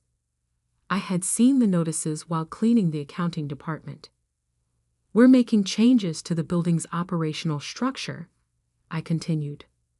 First, all janitorial staff will receive a significant pay increase and full benefits. Second, any company renting space in this building must maintain strict ethical standards in their treatment of all employees, regardless of position. I turned to face the crowd directly. And finally, Riverstone Technologies has 30 days to either meet these new standards or find new office space. I hear there are some nice vacancies in the industrial district. Bradley jumped up. You can't evict us. We'll sue. Thomas stepped forward, his legal background evident in his calm demeanor. Everything is perfectly legal, Mr. Morrison. We can provide you with all the necessary documentation. Though I wouldn't recommend a legal battle, our evidence of discriminatory practices and toxic workplace culture is quite extensive. I walked to the window, looking out at the Seattle skyline. 5 years ago, I took this job out of necessity. I needed the health insurance to help care for my sick mother. But I stayed because you all taught me something valuable. Success isn't just about building something better. It's about changing the system that keeps people down. Turning back to the stunned faces, I smiled. Now, shall we discuss your new lease terms? Or would you prefer to start looking for new office space? The next few hours were a blur of meetings, legal discussions, and shocked conversations. Word spread through the building like electricity. The janitor who had quietly cleaned their offices for years was actually a successful CEO who now owned the building. Every snide comment, every dismissive gesture, every moment of condescension had been witnessed and remembered by someone they never thought would hold power over them. By afternoon, Bradley had retreated to his office, frantically calling investors and board members. Melissa had taken a sick day and gone home. But others, especially those who had shown me kindness over the years, came forward with congratulations and, in some cases, job applications. As I sat in my car that evening, looking up at the building I now owned, my phone buzzed with a text from my mother. Your father would have been so proud, she wrote. He always said success was the best revenge. I smiled, thinking of all the nights I had pushed that cleaning cart through these halls, dreaming of this moment. But now that it had arrived, I realized something important. This wasn't just about revenge. It was about transformation. Not just of my own life, but of a system that too often judges people by their current position rather than their potential. Tomorrow would bring new challenges. There would be legal threats from Bradley, attempts to discredit me, and the massive task of restructuring both the building's management and my growing company. But for now, I savored the quiet satisfaction of having shown them all that sometimes the most powerful person in the room is the one they don't even see. The real work was just beginning, and this time, I wouldn't be the one cleaning up their messes. 6 months after my revelation as the owner of Silva Technologies, I stood in what used to be Bradley Morrison's corner office, watching the Seattle sunrise paint the sky in shades of pink and gold. The space looked different now. Gone were the pretentious awards and self-congratulatory photos, replaced by a collaborative workspace where my team could gather and innovate. The changes in the building had been dramatic, but not in the way most people expected. Despite having every right to evict Riverstone Technologies, I had offered them a chance to stay, under new management and with very specific conditions. Bradley, predictably, hadn't taken it well. The day after my revelation, he had stormed into my temporary office, previously the janitor's break room, which I had specifically chosen for its symbolism, with 2 lawyers in tow. "This is corporate espionage," he had blustered, throwing a thick folder on my desk. "We're suing you for every penny you have." I had simply smiled and pressed play on my laptop, showing security camera footage of him berating staff, making discriminatory comments, and discussing questionable business practices, all recorded during my years as the invisible janitor in the background. "Would you like me to play the audio of you instructing Melissa to falsify billing records for the Anderson account?" I had asked calmly. "Or perhaps the conversation where you bragged about overcharging clients for outdated software?" His lawyers had exchanged glances and quietly suggested they reassess their strategy. Bradley had resigned the following week, though he insisted it was to pursue other opportunities. The real surprise had come from Riverstone's board of directors. After reviewing the evidence I had gathered and seeing the innovation potential of Silva Technologies, they had proposed a merger. Not a hostile takeover, but a true partnership that would preserve jobs while transforming the company culture. "Your experience gives you a unique perspective," the board chairman had said. "You've seen this company from both the bottom and the top. Who better to lead us into the future?" I had accepted, but on my terms. The first order of business? A complete overhaul of employee compensation and treatment, starting with the cleaning and maintenance staff. Every person who worked in the building, regardless of position, would receive living wages, full benefits, and respect. Janet from accounting had been promoted to CFO after her detailed knowledge of the company's finances proved invaluable during the transition. She had been one of the few who had always seen people for their potential rather than their position. Melissa, surprisingly, had asked to stay. "I want to learn to be better," she had said, her usual arrogance replaced by genuine remorse. I was wrong about, well, everything. She now ran our diversity and inclusion training program, using her own past behavior as an example of what needed to change. The McKinley contract, which had been one of our biggest points of contention with Riverstone, had expanded under the merged company's new direction. We chose Silva Technologies because they understood value isn't just about price, their CEO had told me. Now we see it was also about values. My mother's health had improved, thanks to the advanced medical care I could now provide. She had moved into a comfortable house near the office, and every Friday we had dinner together, often joined by my team members who had become like family. "Remember when you used to come home exhausted from cleaning all night?" she asked one evening. "Look at you now, Mahijo. You didn't just build a company, you built a legacy." That legacy became clearer 1 year after the merger, when I received an email from a young woman named Sophia, a custodian working her way through engineering school. "I heard your story," she wrote. "Yesterday, one of the executives saw me reading a coding book during my lunch break. Instead of laughing, she asked about my studies and offered me an internship. She said you taught them to look for talent everywhere." The email had brought tears to my eyes. This was why I had maintained my cover for so long, gathering evidence not just of wrongdoing, but of the systemic biases that needed to change. Today, as I prepared for our annual company meeting, I thought about how far we come. The merged company, now called Taurus Stone Innovation Group, had tripled in value. Our software was still the best in the industry, but our real innovation had been in creating a corporate culture that valued every contributor. The meeting room filled with employees from all levels of the company. The old hierarchy that had once separated important people from the help had disappeared. Our head of UX design had started in the mailroom.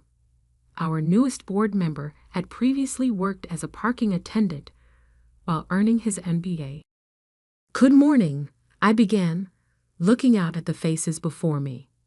"Today marks 1 year since our merger, but more importantly, it marks 1 year since we began proving that success doesn't belong to any one group of people. It belongs to those who persist, regardless of their starting point." I gestured to the cleaning cart I had rolled onto the stage, the same one I had pushed through these halls for 5 years. Some of you know this cart well.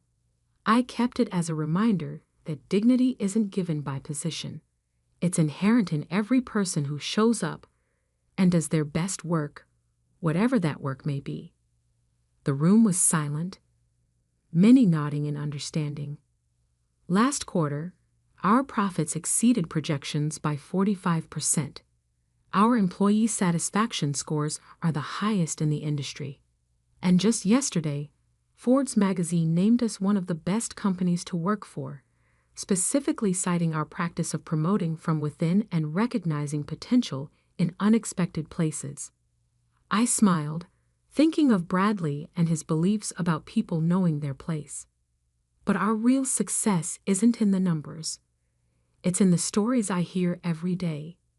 The security guard who's now leading our cybersecurity team. The receptionist who identified a way to streamline our client communication and is now our head of customer experience. The janitor who? Well, you all know that story. Laughter rippled through the room. We're not just a technology company.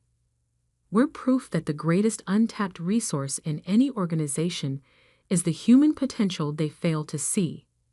Success isn't about knowing your place. It's about refusing to let others define your limits. After the meeting, I walked through the office floors, greeting people by name, something Bradley had never bothered to do. The building felt different now, alive with possibility, rather than weighted by hierarchy. My phone buzzed with a news alert. Bradley Morrison's new venture files for bankruptcy. I felt no satisfaction, only a quiet acknowledgement that success built on demeaning others was always built on sand. That evening, as I prepared to leave the office, I passed the janitor's closet where I had once changed into my uniform every night. A new plaque hung on the door. From this space, a revolution in corporate culture began. Every position has power. Every person has potential. I smiled, remembering all the nights I had stood in that small room, dreaming of the day I would transform this company. Those dreams had come true, but in a way I hadn't expected. Yes, I had become successful, but more importantly, I had created a path for others to follow. As I walked to my car, I passed James, the security guard who had first witnessed my transformation from janitor to CEO. He was helping a young maintenance worker with some computer coding questions. "Mr. Torres," James called out, "remember how you said success is about creating opportunities?" I nodded. "Well, Marco here is a programming genius. I think you'll want to see what he's been working on." I smiled, recognizing the look of determination in Marco's eyes, the same look I had carried for 5 years. "Let's talk tomorrow," I said. "My office is always open." Driving home, I thought about how true success isn't in proving others wrong. It's in proving that their entire system of judgment was flawed from the start. Every night, people like Marco clean offices, serve food, guard buildings, and dream of something more. They don't need pity or handouts. They need what everyone needs: a chance to show their true potential. I had done more than build $1 million company. I had created a place where the next Marcus Torres wouldn't have to spend 5 years pretending to be less than they were. And that, more than any revenue number or market share, was the real measure of success.